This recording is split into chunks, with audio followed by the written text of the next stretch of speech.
তাতে আল্লাহর নবী বলেছেন যে মানুষ বিবেকহীন হয়ে যাবে পশু প্রাণীর মতো।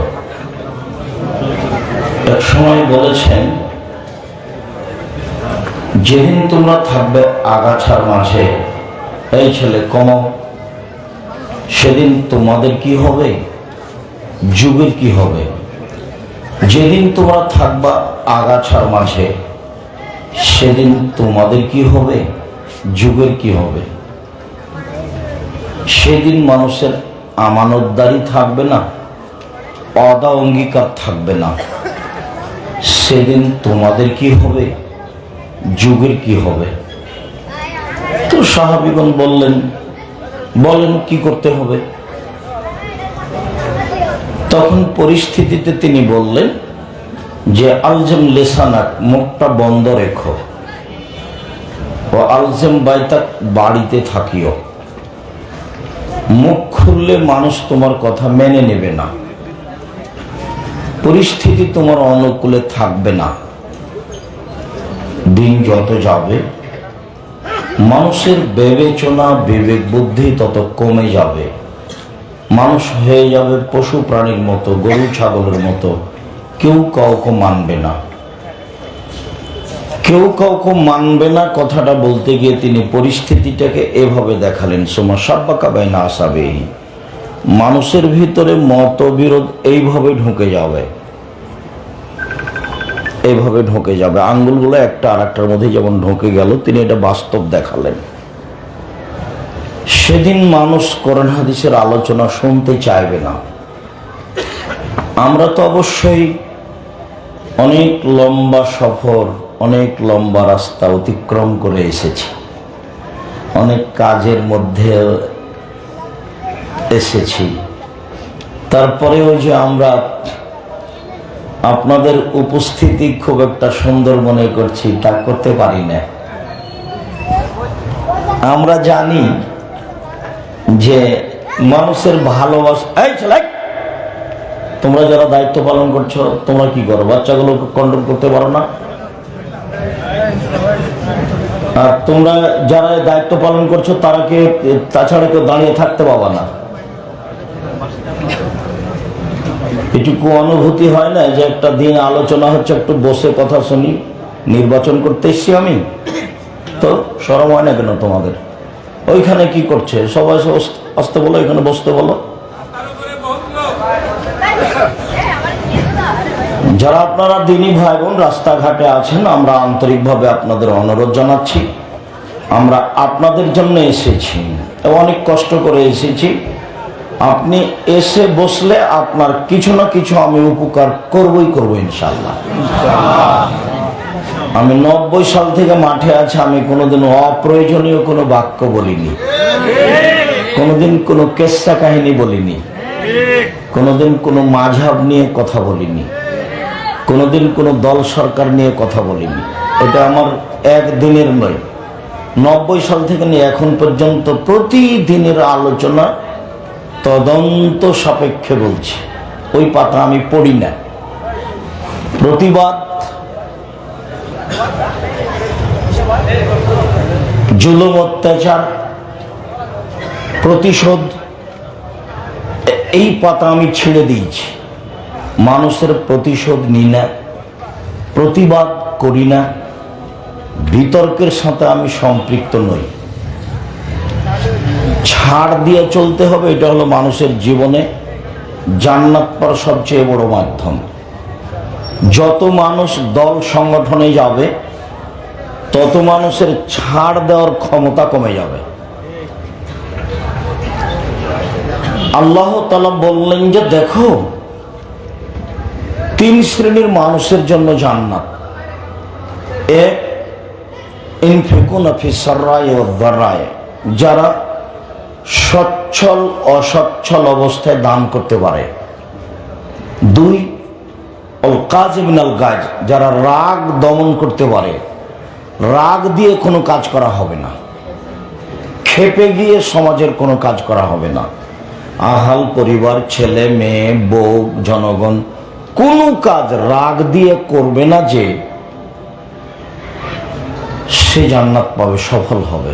3, ওয়াল আফিনা আনিন নাস, মানুষকে ছাড় দিতে শিখতে হবে।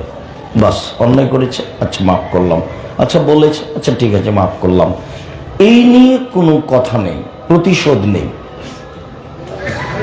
মানুষকে অন্যায় করে, জুলুম করে, নির্যাতন করে জেলে দেওয়া, হাজতে দেওয়া, মারা, বন্ধ করা, রাস্তাঘাট বন্ধ করা, জুলুম অত্যাচার করা, রাহাজানি করা, অন্যায় অবিচার একেবারে টোটালি হারাম। ছাড় দেওয়া শিখতে হবে। জীবনে 4টা কাজ: 5 ওয়াক্ত সালাত, হালাল রুজি, কোরআন তেলাওয়াত, আর আড্ডা পিটা চিরদিনের জন্য হারাম। 2-3 মিলে বসে গল্প করা, দোকানে টিভি চলছে, 5-7 মিলে আর একজনের বদনাম করা, গল্প করা, নোংরামি করা, কারো বিরুদ্ধে লড়া, কাউকে খেপিয়ে তোলা, এসবগুলো সব সম্পূর্ণরূপে হারাম।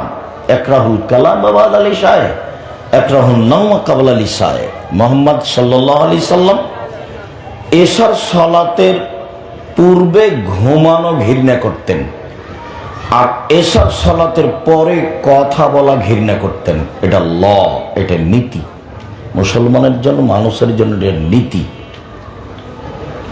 আল্লাহ নবী এশার সালাতের পূর্বে ঘুমিয়ে যাওয়াকে ঘৃণা করতেন। আল্লাহ নবী এশার সালাতের পরে কথা বলাকে ঘৃণা করতেন। বাড়িতে কারফিউ জারি থাকবে, 10টার মধ্যে ঘুমাতে হবে যে কোনো মূল্যে। যারা পড়াশোনা করছে এরা ব্যতীত সবকে ঘুমিয়ে যেতে হবে।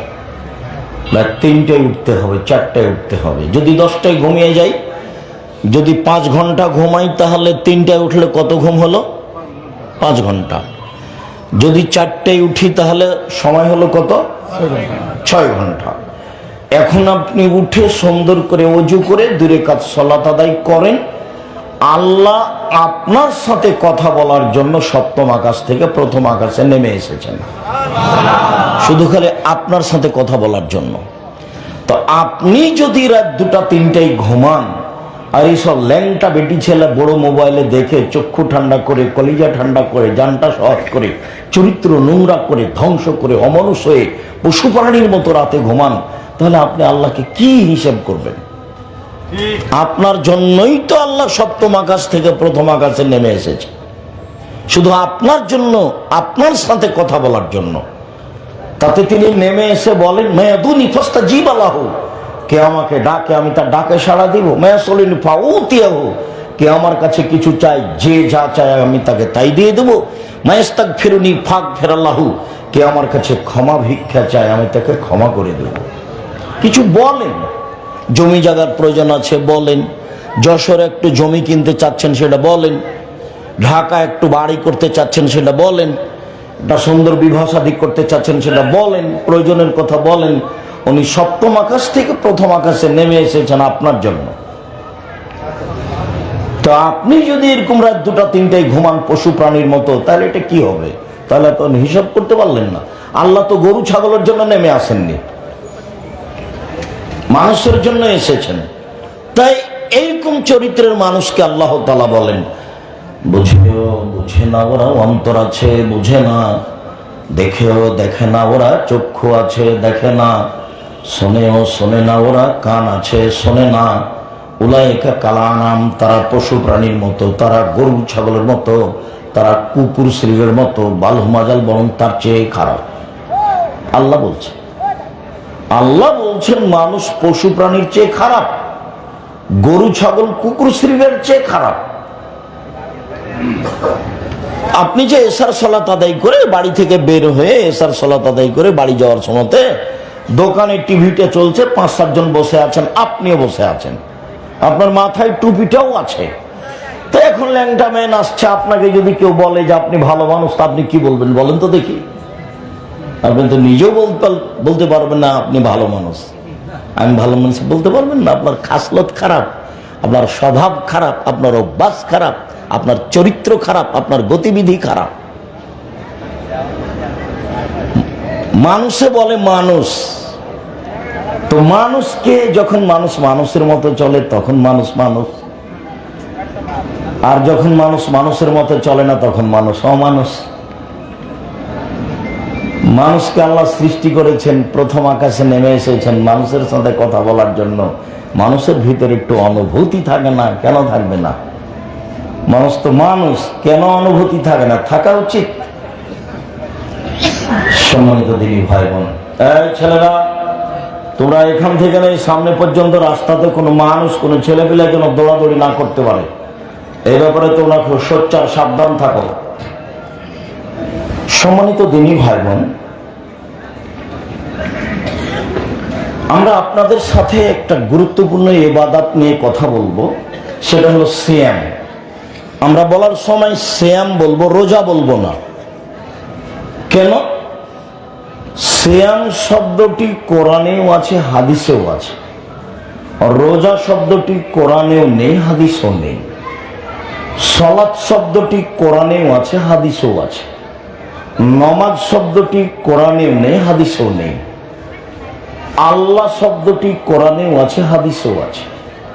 খোদা শব্দটি কোরআনেও নেই, হাদিসেও নেই। জাহান্নাম শব্দটি কোরআনেও আছে, হাদিসেও আছে। দোজক শব্দটি কোরআনেও নেই, হাদিসেও নেই। জান্নাত শব্দটি কোরআনেও আছে, হাদিসেও আছে। বেহেশত শব্দটি কোরআনেও নেই, হাদিসেও নেই। তো কোরআনে আছে, হাদিসে আছে মানে আল্লাহর দেওয়া নাম, হাদিসে আছে মানে নবীর দেওয়া নাম। তো নবীর দেওয়া নামটাই ভালো লাগে না, বিকৃত হয়ে ইরান থেকে যেটা ভারতে এসেছে, ভারত, বাংলাদেশ, পাকিস্তানে, সেটাই ভালো লাগে। আর এমনি তো এনারা শিক্ষিত মানুষ, জিজ্ঞাসা করে দেখেন, নামের নাউনের পরিবর্তন হয় না, নাম নামই।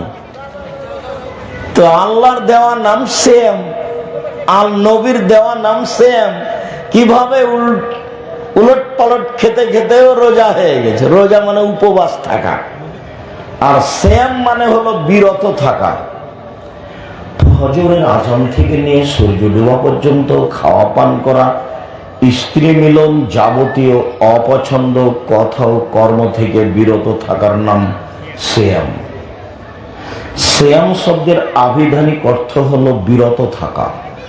রোজা শব্দের অর্থ হলো উপবাস থাকা। দুইটা কি এক হলো?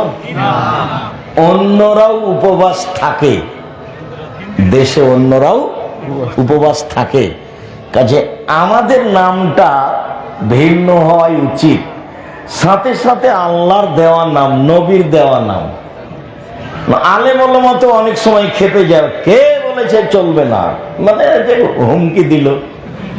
তো এখন আল্লাহর নবীও বলছে না, আমি আশঙ্কা করে যাচ্ছি আমার উম্মতের উপরে তিনটে।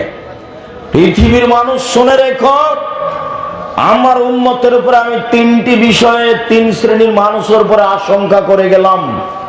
এক, আইম্মাতুল মুজিল্লিন, ভ্রান্ত হুজুর, হুজুর ধর্ম বিক্রি করে খাবে, এইটা আমার আশঙ্কা। মুহাম্মদ সাল্লাল্লাহু আলাইহি ওয়াসাল্লাম এই কথা বলছে। আইম্মাতুল মুজিল্লিন, একবারে প্রথম বাক্য এটাই। দুই, সাত্তাবদল উম্মতি আল আওসান, আমার উম্মত মূর্তি পূজা করবে, এটা আমার আশঙ্কা। শিক্ষিত মানুষ আমাকে নিয়ে গেছে, দাওয়াত খাবে, কথা বলবে, তো বলছে আমার আম্মাকে খুব ভালোবাসি, সেই জন্য আমার আম্মার ছবিটা সুন্দর করে বানিয়ে মাথার উপরে রেখেছি।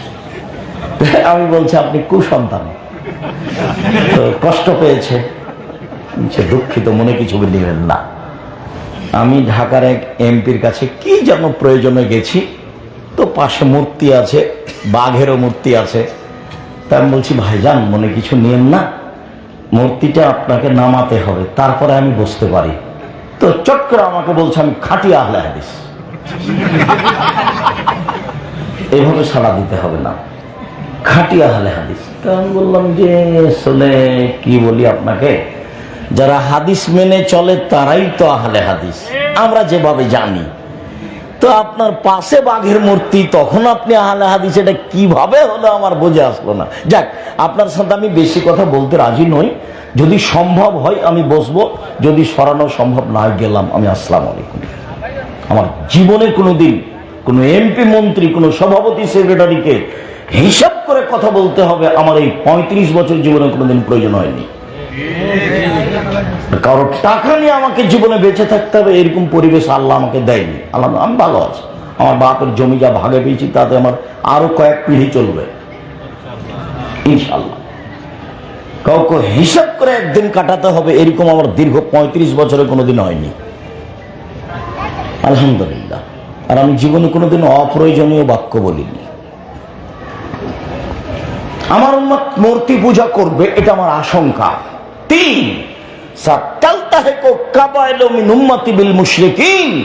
আমার উম্মত হিন্দুদের সাথে মিশে যাবে, এটা আমার আশঙ্কা। গান বাজনা বাদ্যযন্ত্র আগে কার বাড়িতে হতো? হিন্দুদের বাড়িতে। আমাদের ছেলে মেয়েরা দৌড়িয়ে কোথায় যেত গান বাজনা শুনতে? ওদের বাড়িতে। তো এখন তো সব বাড়িতে গান বাজনা, সব বাড়িতে আপনার বাদ্যযন্ত্র, সব মোবাইলে গান বাজনা, সব বাড়িতেই বাদ্যযন্ত্র। আরেকটা কথা, এই কথাতে মনে পড়লো আরেকটা কথা। আল্লাহ রাসূল তো এখানে 3টা আশঙ্কা করে গেছেন। 1, ভ্রান্ত হুজুর। 2, আমার উম্মত মূর্তি পূজা করবে। প্রায় বাড়িতে, যশোরে এতদা অঞ্চলে প্রায় বাড়িতে শোকেজের ছবি আছে, কাঁকড়া আছে, মূর্তি আছে। আয়নাটা কিনেছে, সেইটা হলো আপনার রুই মাছ। একটা তরকারির বাটি কিনেছে, সেটা হলো কাতল মাছ। একটা প্লেট কিনেছে, সেটা চিংড়ি মাছ। বাচ্চার পেশাব পায়খানার জন্য পট কিনেছে, সেটা ঘোড়া। ছেলের জন্য জামা কাপড় কিনেছে, তাতে আছে কার্টন। ছেলের জন্য একটা গেঞ্জি কিনেছে, তাতে পিছন দিকে 10 লেখা আছে। দেখতে দেখতে নামাজ শেষ। তো মধ্যখানে আরেকটা কথা বলি, যেটা মাথায় যায় গেছে সেটা পরে, এইটা আর একটু বলি। সম্মানিত দিনী ভাই বোন, রাসূল সাল্লাল্লাহু আলাইহি ওয়াসাল্লাম আরো একটা আশঙ্কা করে গেছেন। পৃথিবীর মানুষ শুনে রেখো, আমার উম্মত ইহুদি খ্রিস্টানদের সাথে মিশে যাবে। চাল চলনে, কথাবার্তাতে, পোশাক আশাকে, কাপড় চুপড়ে, খাতা কলমে, শিক্ষা প্রতিষ্ঠানে, চলাফেরাতে, খানা পানিতে, সব কিছুতেই ইহুদি খ্রিস্টানের সাথে মিশে যাবে। এভাবে দেখালেন, ডান হাতের বিঘত যেমন বাম হাতের সমান, সমান সমান মিশে যাবে। 1, 2, আমার উম্মত মিশে যাবে তাদের সাথে, ডান পায়ের জুতা যেমন বাম পায়ের সমান। আর নাল বিনাল, ডান পায়ের জুতা যেমন বাম পায়ের সমান, এইটা যেমন সমান সমান, আমার উম্মত তাদের সাথে মিশে যাবে চাল চলনে, পোশাক পাশিতে, কাপড় চুপড়ে সমান সমান। এতক্ষণ পর্যন্ত স্বাভাবিকভাবে ছিলেন, এবার ভাষাগত নিচে নামতে লাগলেন। ভাষাগত নিচে নামতে নামতে নামতে বলছেন, পৃথিবীর মানুষ শুনে রেখো, ইহুদি খ্রিস্টান যদি মায়ের সাথে জেনা করে থাকে, আমার উম্মত তাদের সাথে মিল দিতে গিয়ে মায়ের সাথে জেনা করবে।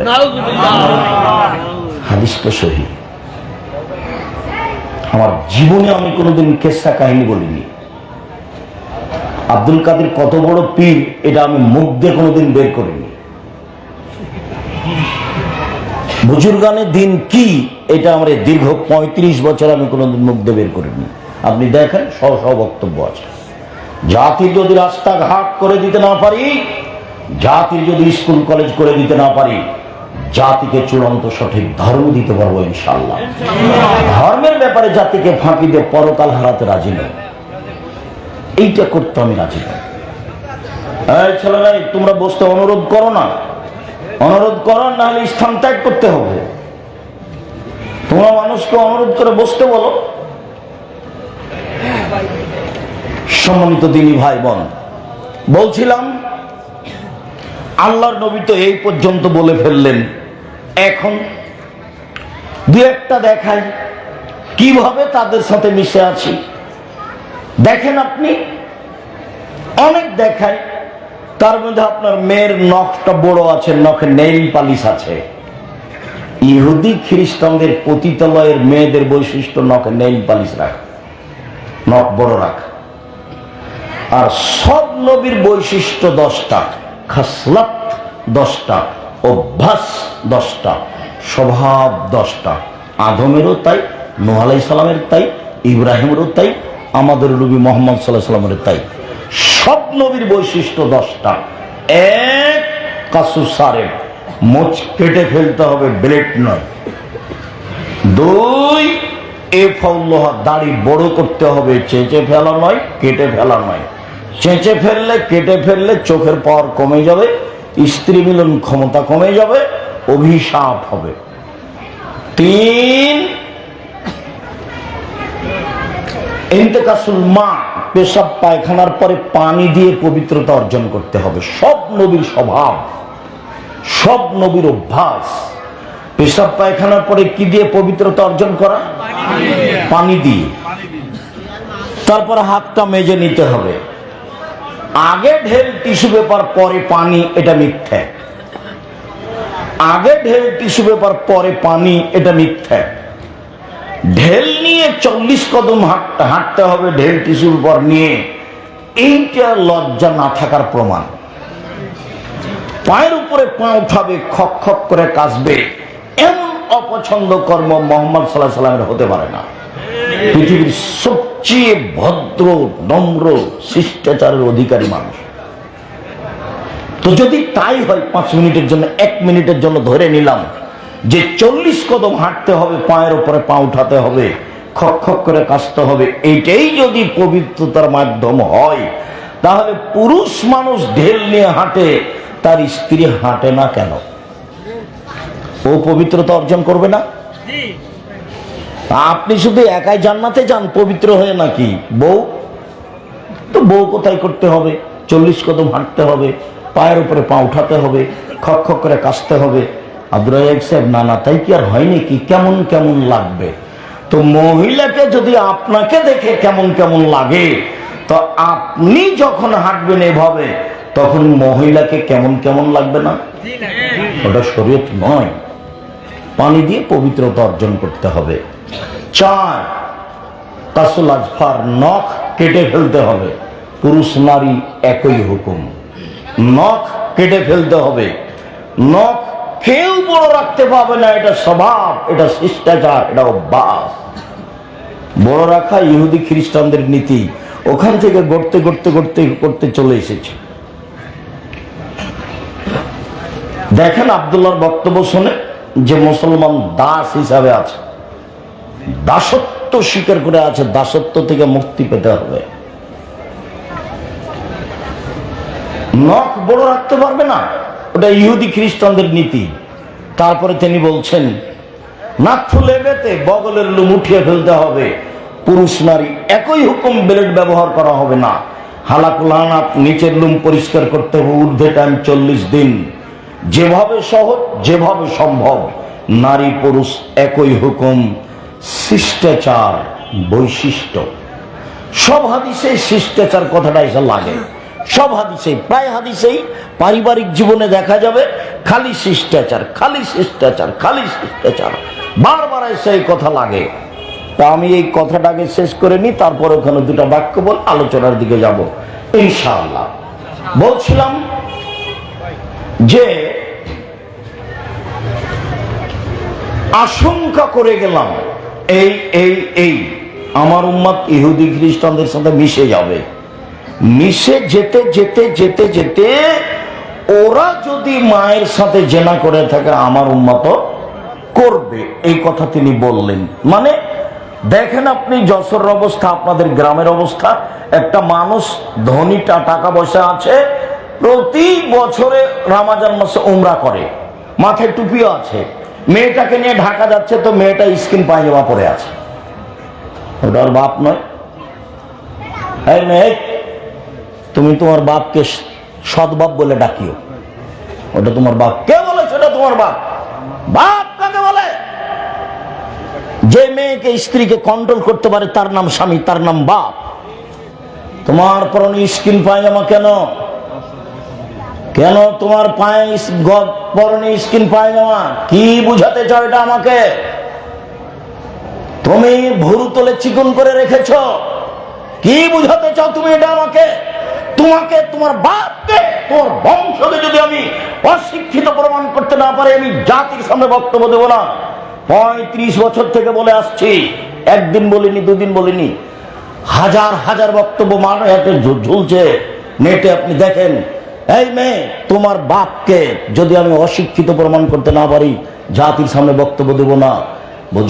বোঝে না ওরা, অন্তর আছে বোঝে না, দেখেও দেখে না ওরা, চক্ষু আছে দেখে না, শোনেও শোনে না ওরা, কান আছে শোনে না।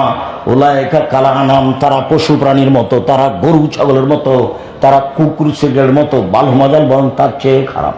এ কথা আমি বলিনি, এ কথা মুহাম্মদ সাল্লাল্লাহু আলাইহি ওয়াসাল্লাম বলেননি, এ কথা আল্লাহ বলেছে। এ কথা আমি বলিনি, এ কথা মুহাম্মদ সাল্লাল্লাহু আলাইহি ওয়াসাল্লাম বলেননি, এ কথা আল্লাহ বলেছে। কি দেখাতে চান আপনি বাপ কাকে বলে? 1 মিনিট। রাসূল সাল্লাল্লাহু আলাইহি ওয়াসাল্লাম বলছেন, 3টে মেয়েকে যদি লালন পালন করে তো বিচারের মাঠে মেয়ে 3টি পিতাকে জান্নাতে নিয়ে যাওয়ার জন্য অন্তরাল হয়ে দাঁড়াবে। মানে ওইদিকে থাকবে জাহান্নাম, এদিকে থাকবে পিতা, আর মধ্যে থাকবে মেয়েরা। মেয়েরা শক্তভাবে মেখে যাবে, আল্লাহকে বলবে আমার আব্বাকে আগে জান্নাতে দিতে হবে, তারপরে কোনো কথা। দেন দেখি আমার আব্বাকে জাহান্নামে, এই যে বেঁকে গেলাম, ওদিকে জাহান্নাম, আমার আব্বা পিছনে আছে, এই যে আমরা, কোন আল্লাহ হয়ে যাবেন না। মেয়েরা অন্তরাল হয়ে যাবে পিতাকে জান্নাতে নিয়ে যাওয়ার জন্য, যে কোনো মূল্যে নিয়ে যাবে। আগে আমার আব্বাকে জান্নাতে দিতে হবে, তারপরে কোনো কথা। তো মেয়ে লালন পালন, দেখি মেয়ে লালন পালন কি বললেন। 1, আল্লাহ মাহন্না, মেয়েকে বিদ্যা শিখিয়ে দিল। 2, আদ্দা মাহন্না, মেয়েকে শিষ্টাচার শিখালো। 3, আহসানা ইলাইহিন্না, মেয়ের সাথে ভালো চাল চলন করলো। তখন মেয়ে 3টি জাহান্নাম থেকে পিতার জন্য অন্তরাল হলো। এবার আপনি বিবেচনা করেন শিষ্টাচার কাকে বলে। যশোরের মেয়ে বাপে বলছে ভাতিজাকে যে আহমদ, তোর বোনটাকে নিয়ে যা বিশ্ববিদ্যালয়ে পৌঁছে দিস। ঠিক আছে বাবা, হ্যাঁ ঠিক আছে চাচা। শিষ্টাচার, শিষ্টাচার। আম্মু, এই আমার বন্ধু বান্ধব এসেছে, খাবার নিয়ে আসো। আম্মু, খালেদা তুমি খাবার পরিবেশন কর। শিষ্টাচার, শিষ্টাচার। মায় বলছে জানা তোর দুলা ভাই এসে, যে যা পানি দিয়ে, চা দিয়ে, খাবার দিয়ে। শিষ্টাচার, শিষ্টাচার কি জিনিস? কি ভাইজান, কি আপনাদের ধারণা কি? আল্লাহ নবী বললেন শিষ্টাচার শিখিয়ে দিল। এই ছেলে, বাপকে মেয়ে 3টা জান্নাতে নিয়ে যাবে যে কোনো মূল্যে, তার 1 নম্বর কারণ বিদ্যা, বাপে বিদ্যা শিখিয়ে দিয়েছে। 2, শিষ্টাচার শিখিয়ে দিয়েছে। 3, মেয়ের সাথে ভালো আচরণ চাল চলন করেছে। বাস, এই বাপ জান্নাতে যাবেই। এ কথা আমি বলিনি, এ কথা মুহাম্মদ সাল্লাল্লাহু আলাইহি ওয়াসাল্লাম বলেছে। তো শিষ্টাচার কি জিনিস? শিষ্টাচার কি জিনিস? বাপের সাথে মেয়ে যাচ্ছে, স্কিন পায়জামা পরে আছে, এটাই কি শিষ্টাচার? নগ্ন পোশাক পরে আছে, এটাই কি শিষ্টাচার? চুল ছোট আছে, এইটাই কি শিষ্টাচার? ভুরু তুলে চিকন করে রেখেছে আসকারা মাস্কারা দিয়ে, এইটাই কি শিষ্টাচার? বাড়িতে পুতুল আছে, এইটাই কি শিষ্টাচার? কোনটা শিষ্টাচার? শিষ্টাচার কাকে বলে? আরে শিষ্টাচার ঘোড়ার ডিম। ঘোড়ার ডিম মানুষে বলে, কেউ দেখেনি। মুহাম্মদ সাল্লাল্লাহু আলাইহি ওয়াসাল্লাম বলেছেন শিষ্টাচার এই বাপের কাছে, শিষ্টাচার হলো ঘোড়ার ডিম। ও বাপ নয়। এই মেয়ে, তুমি তোমার বাপকে সৎ বাপ বলে ডাকিও, তোমার মাকে সৎ মা বলে ডাকিও। তোমার মা নয়, ভুল বুঝেছ। এই মা তোমাকে কবর দিয়েছে। এই ছেলেরা, স্টেজে কেউ কথা বলতে পারবে না, তোমরা খেয়াল করো না। এখন মা মরে গেলে মাটি দেওয়ার আলোচনা এখন হবে না, আমি কথা শেষ করবো একটু পরে, তখন হবে। এমনি কথা তো বহু দূরের কথা। সম্মানিত দিনী ভাই বোন, 1 মিনিট বাপের কথাটা বলে গেলাম। যদিও এখানে আর একটা কথা আছে পিতার সাথে, সেটা হলো কেউ যদি 2টা মেয়ের লালন পালন করে, 2টা মেয়ে, তাহলে সেই ব্যক্তি আর আমি মুহাম্মদ সাল্লাল্লাহু আলাইহি ওয়াসাল্লাম জান্নাতে এভাবে থাকবো। তখন তিনি তর্জনীর মধ্যম দুইটা আঙ্গুল এভাবে দেখালেন জমা করে, দেখো কে যদি দুইটা মেয়ে লালন পালন করে সেই ব্যক্তি আর আমি মুহাম্মদ সাল্লাল্লাহু আলাইহি সাল্লাম জান্নাতে এইভাবে থাকবো। তখন আঙ্গুল দুটি মিলিয়ে রাখলেন। আবার এখানে আর একটা কথা আছে, কেউ যদি এতিমের লালন পালন করে এতিমের, সেই ব্যক্তি আর আমি মুহাম্মদ সাল্লাল্লাহু আলাইহি সাল্লাম জান্নাতে এইভাবে থাকবো। তখনও তিনি আঙ্গুল দুটি দেখালেন, তবে ফাঁকা এইভাবে। তার মানে এতিম লালন পালন করে আমার সাথে থাকা যাবে, তবে ওর পাশাপাশি নয়। ভাইজান বুঝা যায়? এতিম লালন পালন করবে সেও আমার সাথে থাকবে, তবে এইভাবে। আর মেয়ে যেটা লালন পালন করলো তখন জমা করে দিন একসাথে। তাহলে লালন পালন কি আমি যেটা বুঝেছি সেটাই কি লালন পালন, না কোনো নিয়ম কানুন আছে? নিয়ম কানুন আছে। কারোর কথা চলে না, একজন মানুষের কথা চলার, যার নাম মুহাম্মদ সাল্লাল্লাহু আলাইহি সাল্লাম। তো নিয়ম কানুন একটু দেখি। এবার মায়ের কাছে চলে গেলাম নিয়ম কানুন দেখতে। দুইটা দেখি, আমরা তাড়াতাড়ি আসছে আলোচনায়। মা জাবের বলছেন যে একদা আমরা রাসূলের সাথে জিহাদ করে আসছিলাম, যুদ্ধ শেষ হয়ে গেছে, একসাথে আসছি, তো মদিনায় ঢুকবো। আল্লাহ রাসূল বলছেন, এই সবাই থামো, এখানে থামো, আমরা রাতে এখানে থেকে সকালে বাসায় যাব। তো আমি জাবের বললাম, আল্লাহর নবী আমি নতুন বিবাহ করেছি, আমাকে বাড়ি যেতে অনুমতি দেন। তো আল্লাহ রাসূলের কথার উপরে অন্য কথা বলতে লাগলেন, ও তুমি নতুন বিবাহ করেছ, তো কুমারী মেয়ে বিবাহ করেছ না তালাক প্রাপ্তা মেয়ে বিবাহ করেছ? আল্লাহ নবী আমি তালাক প্রাপ্তা মেয়ে বিবাহ করেছি, ওর বিবাহ হয়েছিল, ওকে তার স্বামী ছেড়ে দিয়েছে, আমি তাকে বিবাহ করেছি। তো আল্লাহ রাসূল বলছেন, হাল্লা বিকরা বেকরান তোলায় বকা, তুমি কুমারী মেয়ে কেন বিবাহ করলে না? তুমি তার সাথে খেলতো, তোমার সাথে খেলতো। তুমি কুমারী মেয়ে কেন বিবাহ করলে না? তুমি তার সাথে খেলতো, তোমার সাথে খেলতো। যাক, আল্লাহ নবী এই পর্যন্ত বললেন। এখন জাবের বলছেন, আল্লাহ নবী শোনেন, আমার আব্বা উহুদের যুদ্ধে শহীদ হয়েছেন 9 জন মেয়ে রেখে, আমার 9 জন বোন আছে, ওদের সমবয়সের মেয়েকে আমি বিবাহ করিনি 4টা কারণে। আল্লাহ নবী শোনেন, আমার আব্বা উহুদের যুদ্ধে শহীদ হয়েছেন 9 জন মেয়ে রেখে, আমার 9 জন বোন আছে, ছোট ছোট বোন আছে, আমি ওদের সমবয়সের মেয়েকে বিবাহ করা পছন্দ করিনি।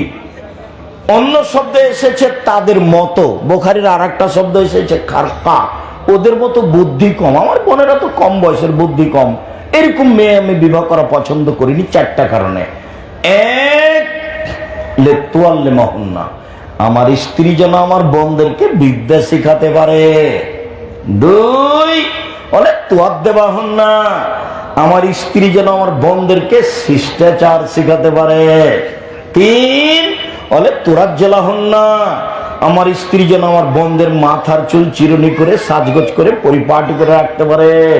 4, বলে তাকুমা আলাইহিন না, আমার স্ত্রী যেন আমার বোনদেরকে পাহারা দিতে পারে। বুখারী মুসলিম।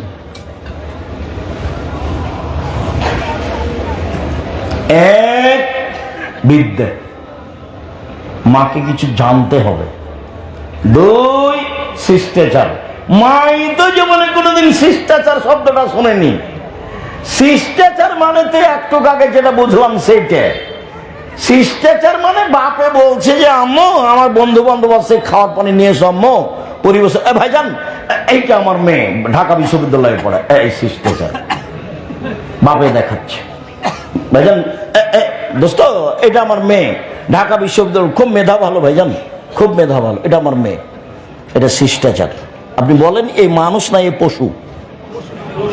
আমি পশু বলি না, আল্লাহ বলেছে, আমি বলবো কেন?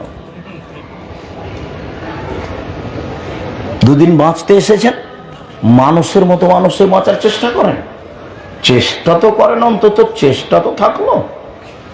আপনাকে তো দেশ চালাতে আদেশ দেওয়া হয়নি, আপনি আপনার পরিবার নিয়ে ব্যস্ত থাকেন, 10 টাকা উপার্জন করেন, পরিবার নিয়ে চিন্তা ভাবনা করেন।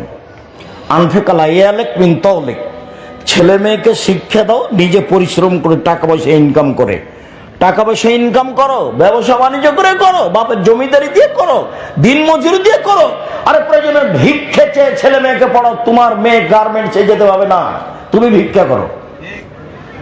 ছেলে মেয়েকে পড়ার জন্য প্রয়োজনে ভিক্ষা করবে কে? বাপে। মেয়ে ভিক্ষা করবে না। মেয়ে মানুষের কাছে হাত পাতবে না, ছেলে হাত পাতবে না। 30 বছর পর্যন্ত বাপের জিম্মেদারি, অন্তত ছেলে মেয়েকে যে কোনো মূল্যে মানুষের মতো মানুষ করতে হবে, প্রয়োজনে ভিক্ষা করে। আমি ভিক্ষা করতে বলিনি, দিন মজুরি করে খেয়ে ছেলে মেয়েকে পড়াতে হবে। ভালো থেকে ভালো করে গড়ে তুলতে হবে। স্বভাব, চালচলন, আচরণ, অভ্যাস, নিয়ম নীতি সব। মাথায় চুল থাকবে স্বাভাবিক ছোট, নখগুলো কাটা থাকবে, প্যান্টটা টাকানোর উপরে থাকবে, মানুষের সাথে ভদ্রতা বজায় রেখে কথা বলবে। আজান হওয়ার সাথে সাথে মসজিদে যাবে, মাকে সম্মান দিয়ে কথা বলবে, বাপকে সম্মান দিয়ে কথা বলবে, আত্মীয় স্বজন সম্মান দিয়ে কথা বলবে। বোকার মতো পরিচয় দিয়ে চিল্লিয়ে বেড়াচ্ছে, উমুকের চরিত্র ফুলের মতো পবিত্র বলে বেড়াচ্ছে। তুমি জানো? তুমি কেন ওখানে গেলা? তুমি যাবা কেন? পড়াশোনা শিখনি, ভদ্রতা নাই তোমার, নম্রতা নাই তোমার, রাস্তা ঘেরে থাকো, হিসাব নাই তোমার। তুমি নোংরা চরিত্রের মানুষ, তুমি রাস্তা ঘেরেছো কেন? রাস্তা ঘেরেছো কেন? তুমি কি স্বভাব দেখাতে চাও আমাকে? শিষ্টাচার কাকে বলে? শিষ্টাচার কি জিনিস? শিষ্টাচার ঘোড়ার ডিম। শিষ্টাচার ঘোড়ার ডিম? জি না, শিষ্টাচার ঘোড়ার ডিম নয়। ভুল হিসাব। পারিবারিক জীবনে যে হাদিসে উঠাবেন সে হাদিসে আছে শিষ্টাচার, যে হাদিসে উঠাবেন সে হাদিসে আছে শিষ্টাচার। শিষ্টাচার কি জিনিস? বাচ্চা যখন, মা যখন বাচ্চাকে দুধ খাওয়াবে তখন বিসমিল্লাহ বলতে হবে, শিষ্টাচার। যদি মা বিসমিল্লাহ না বলে, এ দুধ শয়তানে খাবে, নিশ্চিত খাবে, অবধারিত খাবে, খাবেই খাবে, শয়তান খাবে। শিষ্টাচার। স্ত্রীর সাথে যখন মিলতে যাবে তখন দোয়া পড়তে হবে। যদি দোয়া না পড়ে, এই শয়তান, বাচ্চা যদি হয় বাচ্চার উপরে শয়তানের প্রতিক্রিয়া থাকবে। শিষ্টাচার কি জিনিস? বাচ্চা যখন গ্লাস নিয়ে পানি পান করছে, বাম হাতে ধরে আছে, চট করে বাপ মা বলবে আম্মু ছি ছি ছি, আম্মু ডান হাতে ধরো, ডান হাতে ধরো, বাম হাতে শয়তান খাই। শিষ্টাচার। জামাটা পরাচ্ছে মায়ে, কোন হাতটা আগে ঢোকাবে বাচ্চার? ডান হাতটা। শিষ্টাচার। জামাটা খুলছে, কোন হাতটা আগে খুলবে? শিষ্টাচার। জুতাটা কোন পায়েরটা আগে পরাবে? শিষ্টাচার। বাচ্চাকে নিয়ে যখন ঘুমায় তখন কোন কাতে বাচ্চাকে শোয়াবে? ডান কাতে। শিষ্টাচার। বাচ্চা টয়লেটে যাচ্ছে, দোয়া বলে দিবে, শিষ্টাচার। বের হয়ে এসছে, শিষ্টাচার। বাড়ি থেকে বের হচ্ছে, আম্মু সালাম দিয়ে যাও, আম্মু সালাম দিয়ে যাও, শিষ্টাচার। বাড়িতে ঢুকছে, আম্মু সালাম ভুলে গেছিলাম, সালাম দাও, সালাম দাও, দরজা থেকে সালাম দিয়ে ঢোকো, শিষ্টাচার। শিষ্টাচার কি জিনিস? আরে শিষ্টাচার ঘোড়ার ডিম। শিষ্টাচার ঘোড়ার ডিম নয়। শিষ্টাচার একজনের নিয়মের নাম, যার নাম মুহাম্মদ সাল্লাল্লাহু আলাইহি সাল্লাম। একটা মানুষের নিয়মের নাম, ওর নাম মুহাম্মদ সাল্লাল্লাহু আলাইহি সাল্লাম। চুমা দিলে শিষ্টাচার হয় না, সালাম দিয়ে চুমা দিলে শিষ্টাচার হয় না, বুকে লাগালে শিষ্টাচার হয় না। সরকারিও সালাম দেওয়ার পদ্ধতি আছে, এটা একটা পদ্ধতি, সরকারি সালাম দিচ্ছে, এটা পদ্ধতি। পায়েও সালাম দিচ্ছে, এটা একটা শ্বশুরের কাছে সম্মান দিতে হবে, বৌমা শ্বশুরের পায়ে সালাম দিতে হবে, এটাও শিষ্টাচার। শিষ্টাচার ঘোড়ার ডিম। নাউজুবিল্লাহ মিন যালিক। মুহাম্মদ সাল্লাল্লাহু আলাইহি সাল্লামের শিষ্টাচার যেটাই, সেটাই শিষ্টাচার। ও কি জাদু মন্ত্র না দুনিয়াতে আছে? মুহাম্মদ সাল্লাল্লাহু আলাইহি সাল্লামের শিষ্টাচার দুনিয়াতে আছে, দুনিয়াতে আছে। এই মেয়ে শোনো, তোমার আব্বাকে সৎ বাপ বলে ডাকিও। সৎ বাপ না, এটা তোমার নিজ বাপ, আমিও জানি। আমি দুঃখ করে এই কথা বলছি, তোমার মাকে সৎ মা বলে ডাকিও। আমি এটা আফসোস করে বলছি। বলো, তোমার পরনে এমন পায়জামা কেন? তোমার নখটা কেন বড়? তোমার চুল মাথার ছোট কেন? কি বুঝাতে চাচ্ছ? তোমার মা তোমাকে কবর দিয়েছে, এটা সংসার নয়। তোমাদের সংসার গরু ছাগলের সংসার, পশু প্রাণীর সংসার, কুকুর শেয়ালের সংসার। তোমার বাপের সংসার পশু প্রাণীর মতো সংসার। বলে গেলাম, তোমার বাপকে বলে দিও, আব্বা আব্দুর রাজ্জাক বিন ইউসুফ বলে গেছেন, আমাদের সংসার নাকি পশু প্রাণীর সংসার, আমাদের জীবিকা না হলে নাকি পশু প্রাণীর জীবিকা নির্ভর। বাড়িতে ঢোকো, সালাম দাও। তোমার বাপ দেয়, তোমার মা দেয়, দেয় না কেন? এমনি ঢুকেছো কেন? এমনি ঢুকবা কেন? কেন ঢুকবে এমনি? তোমার মা তোমার বাপ ছোট বোনকে দুধ খায়, বিসমিল্লাহ বলে না কেন? তুমি পানি খাও, তখন ডান হাতের কথা বলে দেয় না কেন? শোয়ার সময় ডান কাঁধে নিয়ে শয় না কেন? সালাম দেওয়ার সময় বাড়ি থেকে বের হওয়ার সালামের কথা বলে দেয় না কেন? লন্ডনে এক বাড়িতে ঢুকছি, তো ছেলে বের হচ্ছে আর বাপ আমার আগে আগে হাঁটছে। তখন ছেলে বলছে গুড মর্নিং, তো বাপও বলল তাই। এবার খেতে বসেছি, তখন আমি বলছি ভাইজান, লন্ডন পয়সা ইনকাম করতে এসেছি, ধর্ম বিক্রি করতে আসিনি। লন্ডন কি করতে এসেছি? পয়সা ইনকাম করতে এসেছি, ধর্ম বিক্রি করতে আসেনি। আপনি যদি বলতেন সাক্ষাতে আসসালামু আলাইকুম, ছেলে বলতে যদি ওয়ালাইকুম সালাম, তাহলে একটা হতো। আপনি যে বললেন গুড মর্নিং, এতে কি হলো বলেন তো? আরে জিরোর তো দাম আছে, বাম দিকে দিলে জিরো দাম নাই, কিন্তু যদি ডান দিকে দেওয়া হয় তাহলে অনেক দাম আছে। আপনি এক গ্লাস পানি দিলেন আমাকে, আমি বললাম থ্যাংক ইউ। আমার ভাইকে দিলেন, তো ভাই বললেন জাযাকাল্লাহ খায়ের, তো কোনটা ভালো? আপনি থ্যাংক ইউর মধ্যে একটা সরিষা সম পরিমাণ কল্যাণ বের করেন দেখি, আর জাযাকাল্লাহ খায়ের, এই ছেলে তুমি আমাকে এক গ্লাস পানি দিলে, তোমাকে আল্লাহ এর প্রতিদান দান করুক। আমি একটা মুখের কথা বলে দিয়েছি, লন্ডনে বিপদে পড়েছো 10 বছর পরে, আমার এই কথাটা কাজ দিবে সেদিন। প্রতিদান আল্লাহ দিবে, আমি তোমার প্রতিদানটা আমি দিতে চাইনি। এক গ্লাস পানির প্রতিদান আমি কাকে দিতে বলেছি? ও আল্লাহকে দিতে বলেছি, ও তার মধ্যে দিবে। একদিন তুমি আমেরিকায় বিপদে পড়েছ, আমার এই বাক্যটা কাজ করবে, সেদিন তোমার উপকার করবে আল্লাহ। আমি আল্লাহকে বলেছি এক গ্লাস পানির প্রতিদান তুমি দাও। ছেলেটা এক গ্লাস পানি নিয়ে এসে আমাকে দিল, এটুকু কষ্ট করে আমি পানি পান করলাম, তা আমি কি বললাম? জাযাকাল্লাহ। শিষ্টাচার কাকে বলে? শিষ্টাচার কি জিনিস? দুঃখিত দিনী ভাই বোন, মধ্যার একটা কথা পড়েছিল মনে, সেটা একটু বলি। সেটা হলো এই যে আমার উম্মতের উপরে 3টে বিপদ নেমে আসবে 3টে পাপের কারণে। আমার উম্মতের উপরে 3টে বিপদ নেমে আসবে 3টে পাপের কারণে। আমার উম্মতের উপরে 3টে বিপদ নেমে আসবে 3টে পাপের কারণে। বিপদ 1, ভূমিকম্প। বিপদ 2, সন্ধ্যায় থাকবে মানুষ, সকালে হবে শোর বা বানর, শুকুর বা বানর। 3, সমস্যা নেমে আসবে। সমস্যা, মসজিদে মারামারি, মাদ্রাসায় মারামারি, জমির দাম যা, রেস্ট্রি খরচ প্রায় তাই, সব দিক থেকে সমস্যা নেমে আসবে।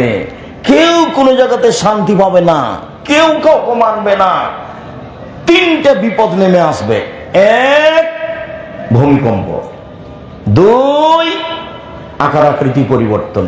3, ঝামেলা, সমস্যা। জমি জাল করে নিয়েছে, আমার ছেলেকে মেরে দিয়েছে, শান্তি বলে কোনো জিনিস নাই, খালি সমস্যা নেমে আসবে। পাপ 3টে বলি। 1, এই যে সারিবুল খমরা, মানুষ যখন নেশাদার দ্রব্য পান করবে, এটা হলো পাপ। 2, জাহারাতিল কায়নাত, মেয়েরা যখন নাচবে, সব মোবাইলে মেয়ে নাচে, প্রায় সব দোকানে মেয়ে নাচে, প্রায় সব বাড়িতে মেয়ে নাচে, প্রায় সব দোকানে মেয়ে নাচে, প্রায় সব মোবাইলে মেয়ে নাচে, প্রায় সব বাড়িতে মেয়ে নাচে, মানে সময় চলে এসেছে। 3, জারাবুবিল মাযেব, যখন বাদ্যযন্ত্র প্রকাশ পাবে, সব বাড়িতে বাজনা বাজে, প্রায় সব দোকানে বাজনা বাজে, প্রায় সব মোবাইলে বাজনা বাজে, রাস্তাঘাটে বাজনা বাজে, বিবাহের অনুষ্ঠানে বাজনা বাজে। আল্লাহ নবী বলেন, পৃথিবীর মানুষ শুনে রেখো, 3টি পাপের কারণে 3টি বিপদ নেমে আসবে। বিপদ 1, ভূমিকম্প। বিপদ 2, আকার আকৃতি পরিবর্তন। বিপদ 3, ঝামেলা, সমস্যা। পাপ 1, নেশাদার দ্রব্য। পাপ 2, মেয়েদের নাচ। পাপ 3, বাদ্যযন্ত্র। ভাইজান বোঝা যায়? এগুলো কিন্তু আমি বলিনি। কোন সময় ভাববেন না যে আমি আমার কথা বলছি বা কোন লেখকের কথা বলছি। বা কোনো এমামের কথা বলছি, আমার জীবনে কোনোদিন কোনো এমাম নিয়ে একটা বাক্য বলিনি, সবটুকু আল্লাহ এবং আল্লাহ রাসূলের কথা বলেছি। পরকাল হারাতে রাজি নই আমি। সম্মানিত দিনী ভাই বোন, এই কথাটুকু মনে রেখে বলছি, সিয়াম শব্দ ব্যবহার করতে শিখি, সবাই বলা বলি করব সিয়াম। কেউ যদি বলি রোজা, তো চট করে মেয়ে বলবে আব্বু আব্বু আব্বু আব্দুর রাজ্জাক সাহেব সিয়াম বলেছেন আব্বু, রোজা বললেন কেন আব্বু, রোজা বললেন কেন, সিয়াম বলেন সিয়াম। আজকে আমরা যে সংক্ষিপ্ত আলোচনা করব সেটা কি নিয়ে? সিয়াম। 1 মিনিট। ইবাদতের জগতে সবচেয়ে ভিন্ন ধরনের ব্যতিক্রম ইবাদত হলো সিয়াম, যার প্রতিদান আল্লাহ নিজে হাতে দিবেন। আর কোন ইবাদত নেই যার প্রতিদান আল্লাহ নিজে হাতে দিবেন সিয়াম ছাড়া। কেউ যদি হজ করে, ফেরেশতা বলবেন, আল্লাহ বলবেন ফেরেশতা নেকিটা লিখে দাও। কেউ যদি সালাত আদায় করেন, আল্লাহ বলবেন ফেরেশতা নেকিটা লিখে দাও। কেউ যদি তাসবিহ তাহলিল জিকির আজকার করে, তো আল্লাহ বলবেন ফেরেশতা নেকিটা লিখে দাও। কেউ যদি সিয়াম পালন করে, তাহলে আল্লাহ বলেন সিয়াম আমার ব্যাপার, প্রতিদান আমি দিব। সিয়াম আমার ব্যাপার, প্রতিদান আমি দিব। ইবাদতের জগতে সবচেয়ে ব্যতিক্রম ভিন্ন ধরনের ইবাদত সিয়াম। কয়েক মিনিট এক খেলে চেয়ে থাকবেন। আগে আপনার সামনে প্রমাণ করি যে সিয়াম ভিন্ন ধরনের ইবাদত, কারোর সাথে মিল রাখে না। কেউ যদি একদিন সিয়াম থাকে, লোকটাকে জাহান্নাম থেকে সরিয়ে দেওয়া হবে 70 বছরের পর। 2, কেউ যদি একদিন সিয়াম থাকে, লোকটাকে জাহান্নাম থেকে সরিয়ে দেওয়া হবে 100 বছরের পর। 3, কেউ যদি একদিন সিয়াম থাকে, তাহলে লোকটাকে জাহান্নাম থেকে সরিয়ে দেওয়া হবে 500 বছরের পর। 3টে হাদিস আসলো দূরত্বের ব্যবধানে, একটা 70, একটা 100, একটা 500। তো সিয়াম 3টা পালনে, একটা সিয়াম পালনে নেকি পেল না জাহান্নাম থেকে দূরে সরে গেল? জাহান্নাম থেকে দূরে সরে গেল, নেকি নয়। সিয়াম পালনে 2, 4, 5, 10 নেকি হয় না। সিয়াম নেকির ওই কোন কাজ নয়। সিয়াম হলো বিনিময় জান্নাত, সিয়াম হলো বিনিময় জান্নাত। পরে চলেন, আল্লাহ রাসূল বলছেন আসিয়ামু জুন্নাহ ওয়া হিসরুন হাসিনুন মিনান নার। সিয়াম হলো ঢাল, বিপদ থেকে বাঁচার জন্য সিয়াম হলো ঢাল। ভুল বুঝিয়েন না, সিয়াম মানে আপনার বুঝে রোজা। আমি রোজা বলি না, আমরা ব্যবহার করি না। আমাদের ভাষাতে রোজা শব্দ ব্যবহার হয় না। আমাদের ভাষাতে আপনার মতো আমাদের হিসাব নিকাশ নয়, আমরা দোকানপাটে বসি না। আমার মা যখন বাড়ি থেকে পড়তে পাঠাতেন ছোটকালে, আমার মা বলতেন আব্বু শোনো, 1 প্রাইভেট পড়ায় না, 2 দোকানে বসিও না, 3 বন্ধুতালি করো না, 4 দাওয়াত খায়ও না। এ বলে আমার মা বাড়ি থেকে বিদায় করতেন। আমার মা কিন্তু নিরক্ষর। 1 দোকানে বসিও না, 2 প্রাইভেট পড়ায়ও না, 3 বন্ধুতালি করো না, 4 মানুষের বাড়িতে দাওয়াত খায়ও না। কি যে বুঝতেন আমার মা। আমরা দোকানে বসি না, প্রতিষ্ঠানের ভিতরে যে দোকান আছে সেখানে কোনোদিন বসি না। বিশাল প্রতিষ্ঠান রাজশাহী, যেটা আছে 40 বিঘা জমির উপরে। মেয়েদের যেটা রেডি হচ্ছে সেটা প্রায় ৭০ বিঘা জমির উপরে।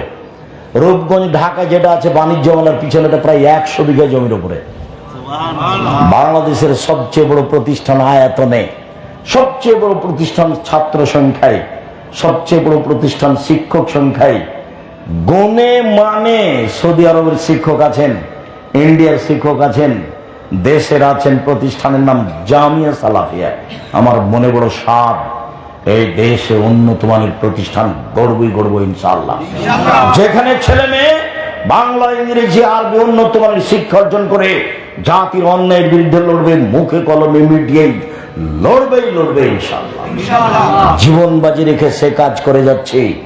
সম্মানিত দিনী ভাই বোন, বলছিলাম যে সিয়াম পালন করে হলো ঢাল, সিয়াম পালন করে হলো হিসনুন হাসিনুন, নিরাপদ স্থান জাহান্নাম থেকে বাঁচার জন্য। সিয়াম পালন করো, নিরাপদ স্থানে চলে যাবা, দুর্গের মধ্যে চলে যাবা, যেখানে কেউ আসতে পারবে না, জাহান্নাম আসতে পারবে না। এইটা হলো সিয়াম। শুনুন, ওমামা বাহিল রাদিয়াল্লাহু তাআলা আনহু বলেন, আল্লাহর নবী একটা আমলের কথা বলেন তো আল্লাহর নবী, যাতে আমি জান্নাতে চলে যাব। তখন আল্লাহ রাসূল বলছেন, শোনো, সিয়াম পালন করো। ইবাদতের জগতে সিয়ামের মতো কোনো ইবাদত নেই। ইবাদতের জগতে সিয়ামের সমপর্যায়ের কোনো ইবাদত নেই। এটা হলো সিয়াম, এটা হলো সালাত। সালাত কিন্তু ভিন্ন ধরনের ইবাদত। সালাত মানুষের সাথে আপোষ করে না, সিয়াম করে। যেটা আজকে আলোচনা করছি সেটা করে, আপোষ করে। কি, আপনি অসুস্থ আছেন, পরে করে, এই যে আপোষ করলো। হজ কিন্তু আপোষ করে, এবছর করবেন না, আচ্ছা ভাইজান ঠিক আছে সামনে বছর হজ করে, এই যে আপোষ করলো। যাকাত 2 মাস আগে দেন, এই যে আপোষ করলো। 20 দিন 1 মাস পরে দেন, দিলেই হলো, এই যে আপোষ করলো। সালাত জি না, অজু করে করতে হয়, পানি নেই, তায়াম্মুম করে করেন, মাটি নেই, তো অজু ছাড়া তায়াম্মুম ছাড়া এমনিতেই পড়েন। বলছি কেবলা দিকে মুখ করে সালাত আদায় করতে হয়, কেবলা বোঝা যায় না, এমনিতেই পড়েন। দাঁড়িয়ে পড়তে হয়, দাঁড়িয়ে থাকতে পারি না, বসে পড়েন। বলে বসে থাকতে পারি না, শুয়ে পড়েন। পরিষ্কার কাপড় পরে সালাত আদায় করতে হয়, পরিষ্কার কাপড় নেই, আরে যাতে পেশাব পায়খানা লেগে আছে সেটা পরেই পড়ো। বলে পরিষ্কার অপরিষ্কার কোনো কাপড়ই নাই, যে কোনো উলঙ্গ অবস্থায় আছি, বলে এভাবেই পড়ো। অবাক ইবাদত। স্বামী পড়ে, স্ত্রী পড়ে না, তো বিভাগ কেটে গেছে। আরবি বিদ্যানারা বলছেন যে অলসতা করে পড়ে না, ও যদি মারা যায় তাহলে হিন্দুদের শ্মশান ঘাটে তাকে ফেলে দিবা, মুসলমানের কবরস্থানে তার কবর হবে না। ইমাম আবু হানিফা রাহিমাহুল্লাহ বলেন, অলসতা করে নামাজ ছেড়ে দিলে তাকে জেলখানে বন্দি করে পিটিয়ে নিয়মিত পড়াতে হবে। এই ভিন্ন ধরনের ইবাদত। গাড়িতে উঠে আছেন, শিকল ধরে আছেন, ঠেল মানে না, নামাজের টাইম পারি হয়ে যাচ্ছে, এইভাবেই পড়েন। অবাক ইবাদত, অবাক। এরপরে বলি, এটা হলো সিয়াম, এটা হলো সালাত। সালাত সিয়ামের মতো জি না। কেন? আল্লাহ নবী বলেছেন এর মতো কোনো ইবাদত পৃথিবীতে নেই। এবার বলি, সালাত সিয়ামের সমপর্যায়ের জি না। আল্লাহ নবী বলেছেন সিয়াম এমন ইবাদত যার সমপর্যায়ের ইবাদত পৃথিবীতে নেই। তাহলে সিয়াম কি হলো? ভিন্ন ধরনের ইবাদত, যার মতো কোনো ইবাদত নেই, যার সমপর্যায়ের কোনো ইবাদত নেই। চলেন দেখি, জান্নাতে যখন মানুষ ঢুকবে তখন 8টা দরজা আছে। জান্নাতে একটা দরজা 8টা, জাহান্নামে একটা দরজা 7টা। জান্নাত একটা, দরজা 8টা, সব ঢুকবে। তো 8টা দরজা ঢুকবে, তখন ফেরেশতারা ডাকবেন, আসেন আসেন, যারা সালাত আদায় করেছেন এই দরজা দিয়ে আসেন, এই দরজা দিয়ে আসেন। আসেন যারা হজ করেছেন এই দরজা দিয়ে আসেন, যারা দান করেছেন এই দরজা দিয়ে আসেন, যারা সিয়াম পালন করেছেন এই দরজা দিয়ে আসেন। তো ডাকবেন ফেরেশতারা। তো সিয়াম পালনকারীর শেষ ব্যক্তি যখন দরজাতে ঢুকে যাবে, এটা বন্ধ করা হবে, বাকিগুলো খোলা থাকবে। বুঝাতে পারেনি? হজ করা ব্যক্তি সালাত আদায় করা দরজাতে ঢুকতে পারবে, সালাত আদায় করা ব্যক্তি দানের দরজাতে ঢুকতে পারবে, কিন্তু সিয়াম না রেখে এই দরজাতে ঢোকা যাবে না। এটা শুধু সিয়ামের জন্য খাস, বাকিগুলো খোলা আছে, 7টায় খোলা আছে। কোনটা বন্ধ হয়ে গেছে? এটা বন্ধ হয়ে গেছে। সিয়াম, হাদিস বুখারী মুসলিম। আমি কি বুঝাতে পেরেছি না আবার বলবো? কি ভাইজান বোঝা গেছে? মানে এইটা হলো সিয়ামের জন্য দরজা, সিয়াম পালনকারীরা যাবে। তো অন্য ইবাদত দিয়ে এইটাতে ঢুকতে পারবে না।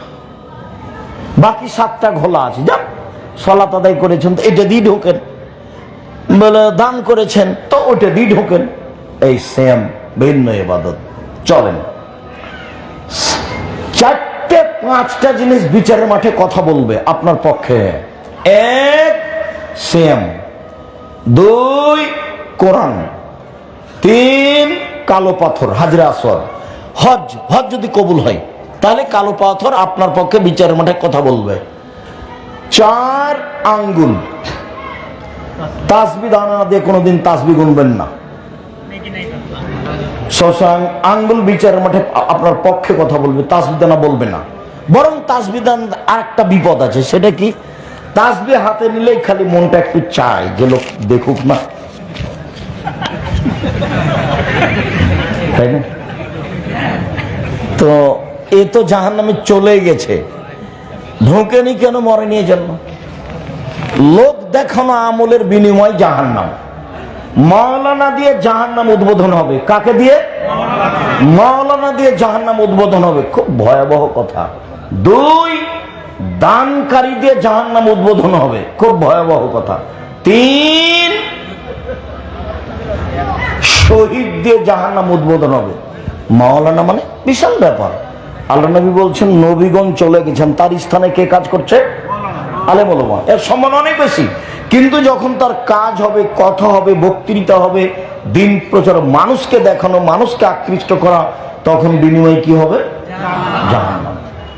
শহীদ দেখাচ্ছে যোদ্ধা আমি, তখন বিনিময় জাহান্নাম। দান, মৌলানা সাহেব একটু বলেন না, 5,000 টাকা দিলাম, চেয়ারম্যান সাহেব 5,000, বলে দাও না। চেয়ারম্যান সাহেব 5,000 টাকা দিলেন, এত ব্যস্ত কেন? চেয়ারম্যান সাহেব বলছেন, বলো না, বলে দাও চেয়ারম্যান সাহেব 5,000 টাকা দিয়েছে। বিনিময় কি? বিনিময় জাহান্নাম। দান তো এভাবে এ হাতে করবে, এ হাত বুঝবে না, মানে গোপনে করার চেষ্টা করবে। বিনিময় অনেক, বিনিময় অনেক। সম্মানিত দিনী ভাই বোন, বলছিলাম বিচারের মাঠে 5টা কথা বলবে জিনিস। 1 সিয়াম, 2 কোরআন, 3 হাজরে আসওয়াদ কালো পাথর, 4 আঙ্গুল, 5 আমানত আর সদাচরণ। আত্মীয়র সাথে, ভাইয়ের সাথে সম্পর্ক রাখতে হবে। তো বিচারের মাঠে যখন পুলসেরাত পার হবে মানুষ, তখন এক পাশে থাকবে আমানত আর এক পাশে থাকবে সদাচরণ, সহযোগিতার জন্য। আমানত কথাটা বুঝতে পারিনি, একটু বুঝিয়ে বলুন তো আব্দুর রাজ্জাক সাহেব। আমানত বুঝতে পারেননি? আমানত হলো আত্মসাৎ করা। আমানত মানে যে আত্মসাৎ করে না। আত্মসাৎ বলে পদ্মা সেতু করো, তাহলে বেশি টাকা আত্মসাৎ করা যাবে। বলে কম টাকার আত্মসাৎ, সেটা দেখেন না আব্দুর রাজ্জাক সাহেব, সেটা দেখেন। আরে শোনো, তোমরা 20টা ছেলে এক ক্লাসে পড়ো, তো টাকা উঠিয়েছে কি জিনিস কিনবা, সেই জন্য তো 2 জনকে বাজারে পাঠিয়েছো, যাও কিনে নিয়ে আসো। তখন 2 জনে 290 টাকার বাজার করেছে আর 10 টাকার চা খেয়েছে, দিয়ে ওই 10 টাকা এরই দামের সাথে ঢুকিয়ে দিয়েছে। ভাই বোঝা গেছে কি? এটা আত্মসাৎ। আমি কি আবার কথাটা বলবো? এটা হলো আত্মসাৎ। এরা বন্ধু বান্ধব টাকা উঠিয়েছে, একটা জিনিস কিনবে বা কাউকে উপহার দিবে, তো এরা 500 টাকা উঠিয়েছে। বাজার করার পরে এরা সবাই নাস্তা করেছে, তো নাস্তাটা ওই জিনিসটার দাম বেশি করে করে কি করে দিয়েছে, ওর মধ্যে ঢুকিয়ে দিয়েছে। এটা হলো আত্মসাৎ। এইরকম আত্মসাৎ নেই যার আমানতদারি আছে, পুলসেরাত পার হওয়ার সময় আমানতদারি তার এক পাশে থাকবে, আর এক পাশে থাকবে ভাইয়ের সাথে সদাচরণ, বোনের সাথে সদাচরণ। এটা তো যশোর, এটা ভালো। আব্দুর রাজ্জাক সাহেব যশোর বলে কি বলতে চাইলেন যেন একটা কথা? আরে যশোর বলে বলতে চাইলাম রংপুর, লালমনিরহাট, টেঙ্কুবাড়ি, কুড়িগ্রাম, পঞ্চগড়, ঠাকুরগাঁও, গাইবান্ধা, জয়পুরহাট, এইসব ডিস্ট্রিক্টের মানুষেরা বোনকে জমি দেয় না। যদি চায় বোনেরা জমি, তো বলে বের হ বের হ বের হ, এসেছিস খাইস, আবার জমি কিসে আসিস, খাইস তুই আসিস, তোর বেটা আস, তোর বেটি আস, আবার জমি কিসে। যশোরে এরকম নেই, যশোর রাজশাহীর মতো প্রায় কাছাকাছি। আর ধারণা অনুযায়ী বলছি, বাংলাদেশের সব জেলায় গেছি কাছাকাছি, তাতে যশোরে হয়তো বা আছে, তুলনামূলক কম হতে পারে। দুইটা জিনিস বেশি ওইসব ডিস্ট্রিক্টে, একটা হলো যৌতুক নেওয়া, শ্বশুরের কাছে টাকা, আর একটা হলো বোনকে জমি না দেওয়া। তখন আমি বললাম, এই ছেলে শোনো, আমি তোমার আব্বাকে যদি কুকুর শ্রীগালের চেয়ে খারাপ প্রমাণ করতে না পারি, আমি বক্তব্য দিব না। কিভাবে আব্দুর রহিম সাহেব?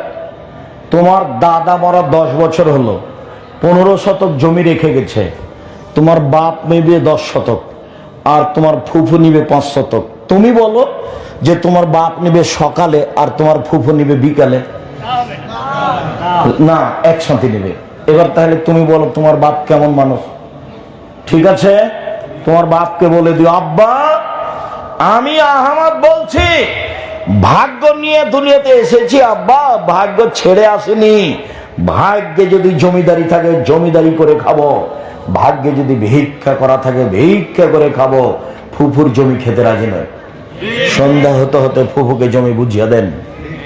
হ্যাঁ, ফুফুর সাথে আব্বা আপনি আপোষ করতে পারেন যে আমার ফুফুকে নিচের জমি দিলেন, আর ভিটে বাড়িতে আমরা বসবাস করছি, টাকা পয়সার 19-20 করে আপনি ফুফুকে কিছু টাকা দিয়ে বুঝিয়ে দিলেন, ফুফু খুশি থাকলে এইটা চলে। কথাটা কি বুঝতে পেরেছেন? বোনের সাথে আপনি আপোষ করেন যে দেখো আমার দুলা ভাই এখানে এসে বাড়ি করলে আমাদের হয়তো বসবাস একটু কষ্ট হবে, তো তোমাকে আমি নিচের জমিগুলো দিই, ভিটা বাড়িটা আমি নিই, এ বাবদ তোমাকে কিছু টাকা দিয়ে দিই। ঠিক আছে ভাইজান, আপনি যেটা ভালো মনে করেন, আপনি আমাদের ভাই, তাতে আমরা খুশি থাকবো। এটা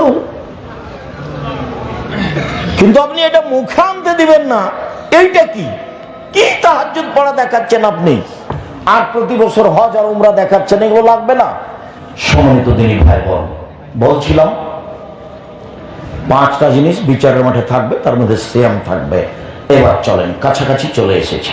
রাসূল সাল্লাল্লাহু আলাইহি সাল্লাম বলেন, আদম সন্তানের সব নেকি দেওয়া হবে 1 থেকে 10, সব আমলের হজ, সালাত,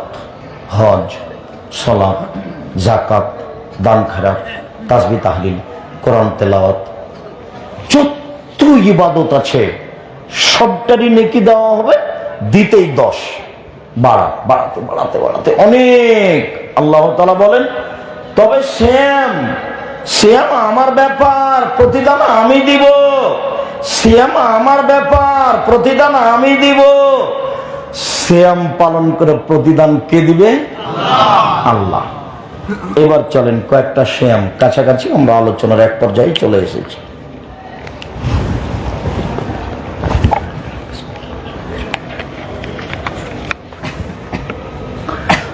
সম্মানিত দিনী ভাই বোন, ফরজ সালাতের পরে সবচেয়ে উত্তম সিয়াম হলো মুহররমের সিয়াম। 2টা। আল্লাহ রাসূল মক্কা থেকে মদিনায় গেলেন, তখন দেখলেন মদিনার ইহুদিরা মুহররমের 10 তারিখে সিয়াম পালন করছে। তা আমাদের নবী বললেন, আচ্ছা তোমরা মুহররমের 10 তারিখে সিয়াম থাকো কেন? তখন তারা বলল, কেন? এই দিন তো বড় দিন, এই দিনে আল্লাহ ফেরাউনকে ডুবিয়ে দিয়েছেন সদল বলে, আর এই দিনে মুসা আলাইহিস সালামকে সদল বলে বাঁচিয়ে দিয়েছেন। মুসা এদিনের শুকরিয়া আদায় করে সিয়াম থেকেছিলেন। মুসা বলেছিলেন, আল্লাহ তুমি এত বড় উপকার করলে, আমি তোমার কি দিয়ে শুকরিয়া আদায় করি? যাক, এই দিনে সিয়াম থাকলাম। তো আমরা ইহুদি খ্রিস্টান এই দিনে শুকরিয়া আদায় করে তো সিয়াম থাকি। তখন আমাদের নবী বললেন, আমি বেশি হক রাখি মুসার সুন্নাত পালনে, আমিও সিয়াম থাকলাম। সঙ্গী সাথী সাহাবীগণ, তোমরাও সিয়াম থাকো, যেমন বলেছেন তোমরা সিয়াম থাকো, তেমনি সাহাবীরা একবারে রিডি করে বলে উঠেছে, ইন্না লিল্লাহ। কেমন কথা? আপনি দিনরাত বলছেন যে ইহুদিদের বিরোধিতা করতে হবে, ইহুদিদের বিরোধিতা করতে হবে। তো ওরা তো মুহররমের 10 তারিখে সিয়াম থাকে, আমরা যদি মুহররমের 10 তারিখে সিয়াম থাকি, তাহলে বিরোধিতা হলো না অনুকূলে হলো? তাহলে তো অনুকূলে হলো। এটা আমরা কেমনে থাকি? তখন আল্লাহ রাসূল বলছেন, থামো থামো থামো, লাইন বাকাইতা সানাতাল কাবেলা, আমি যদি সামনে বছর বেঁচে থাকি, আমি যদি সামনে বছর বেঁচে থাকি, লাসুমান্নাত্তা আসিয়া 9 তারিখও সিয়াম থাকবো মুহররমের। 9 তারিখ হবে বিরোধিতা, 10 তারিখ হবে শুকরিয়া। তাহলে মুহররমের সিয়াম কটা হলো? 2টা। 9 তারিখ বিরোধিতা আর 10 তারিখ হলো শুকরিয়া। চলে বসো, 2-1 মিনিট কাজ দেখায়ও না। আর আমি ইসব জুলেখার কাহিনী বলতে আসিনি যে তুমি বাদাম খাবা, একটু পরে এখানে যাবা ওখানে যাবা, আজকেই চিলে চা খেতে হবে কেন, মিষ্টি খেতে হবে কেন, আজকে জিলাপি কিনতে হবে? হাট বাজার কি মেরে খেয়েছেন? স্বভাব এমন কেন?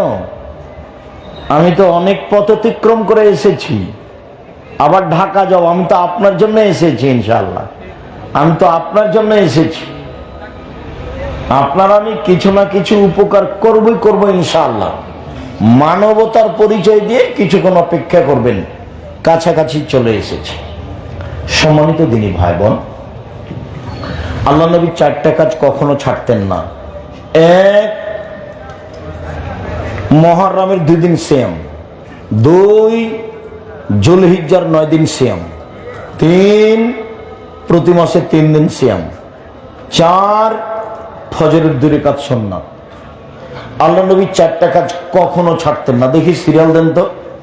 1 মুহররমের 2 দিন সিয়াম, 2 জুলহিজ্জার একটানা 9 দিন সিয়াম, 3 প্রতি মাসে 3 দিন সিয়াম, 4 2 রাকাত ফজরের সুন্নাত। এই হলো মুহররমের 2 দিন সিয়াম। আল্লাহ নবী বলেন, সিয়ামে ইয়াউমে আশুরা, মুহররমের 10 তারিখের সিয়াম, আতাসিবু আলাল্লাহি আন ইয়াকাফিরা সানাতাল্লাতি ক্বাবলাহু, কেউ যদি 2 দিন সিয়াম থাকে, অতীতের 1 বছরের পাপ ক্ষমা হবে। সিয়ামে ইয়াউমে আরাফা, কেউ যদি আরাফার 1 দিন সিয়াম থাকে, আগে পরে 2 বছরের পাপ ক্ষমা হবে। এক অবাক ইবাদত, মানে আমি সামনে বছর কি করব না করব আগেই ক্ষমা। এরকম অবাক ইবাদত আর নেই। এটাই যে আমি সারা বছর কি করব না করব এই হিসাব নেই, আগেই ক্ষমা। তার নাম হলো আরাফা সিয়াম। এখানে একটা কথা বলি ভাইজান, এদিকে মনে রাখেন তো, জুলহিজ্জার একটানা 9 দিন সিয়াম থাকলে আরাফার দিনও তার মধ্যে হয়ে যাবে। আর আরেকটা মনে রাখবেন, জুলহিজ্জার প্রথম 10 দিন যত দামি, রমজানের শেষের 10 দিন তত দামি নয়। রমজানের শেষ 10 দিন যত দামি, জুলহিজ্জার প্রথম 10 দিন তার চেয়ে অনেক বেশি দামি। আপনারা এইসব কথা ভুল হচ্ছে না তো? আমরা তো আজীবন মনে করে আসি যে রমজানের শেষ 10 দিন বেশি দামি। হ্যাঁ, কথা ঠিক, তবে রমজানের শেষ 10 দিনে আছে একটা বড় ইবাদত, সেটা হলো লাইলাতুল কদর। আর জুলহিজ্জাতে আছে 3টে, 1 হজ, 2 আরাফা, 3 কুরবানি। কুরবানি কিন্তু অনেক বড় ইবাদত, বিনিময়ে কিন্তু জান্নাত। মন খারাপ করে 7 ভাগে কুরবানি দিয়েন না, গোস্ত খাওয়ার তালে কুরবানি দিয়েন না। যেসব মাধ্যম বড় বড় জান্নাত পাওয়ার, তার একটা বড় মাধ্যম কি? কুরবানি। কুরবানির সাথে আকিকার কোনো সম্পর্ক নেই। আকিকা 7 দিনের দিনই দিতে হবে। চাঁপাইনবাবগঞ্জের ভাষাতে আপনি তো দিবেন, আপনার বাপকে দিতে হবে, দিতেই হবে। কানা হোক, ন্যাংরা হোক, খোড়া হোক, 2 মাসের হোক, 6 মাসের হোক, দাঁত থাক আর না থাক, আকিকা দিতেই হবে। আকিকা ব্যক্তিগত ব্যাপার, নেকির হিসাব নেই, বাপের জিম্মেদারি।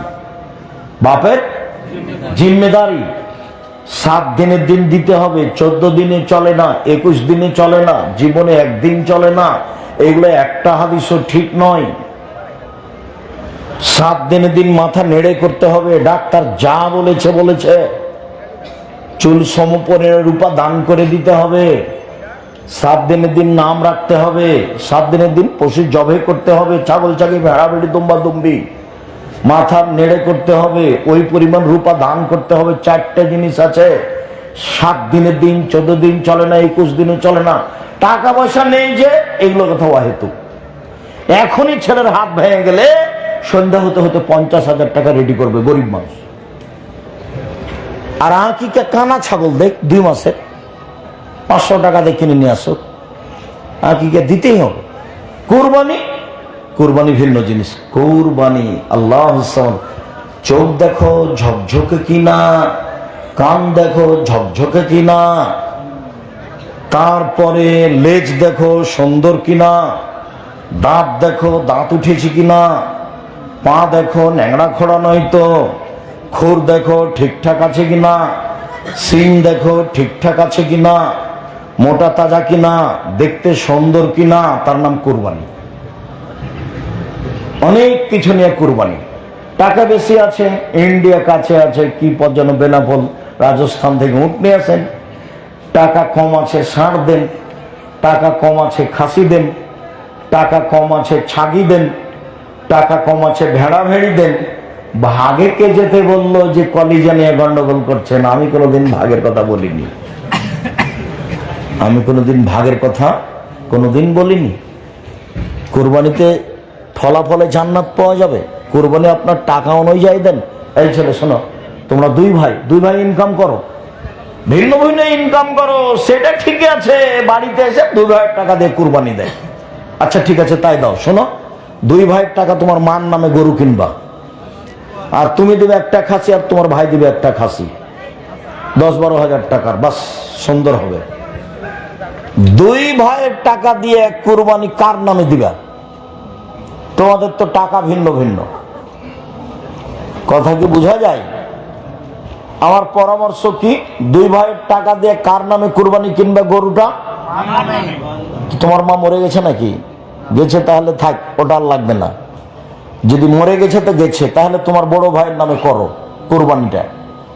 সবাই তোমরা গোস্ত খাও, আর সবাই নিজ নিজ একটা করে কুরবানি দাও, একটা ছাগল দাও।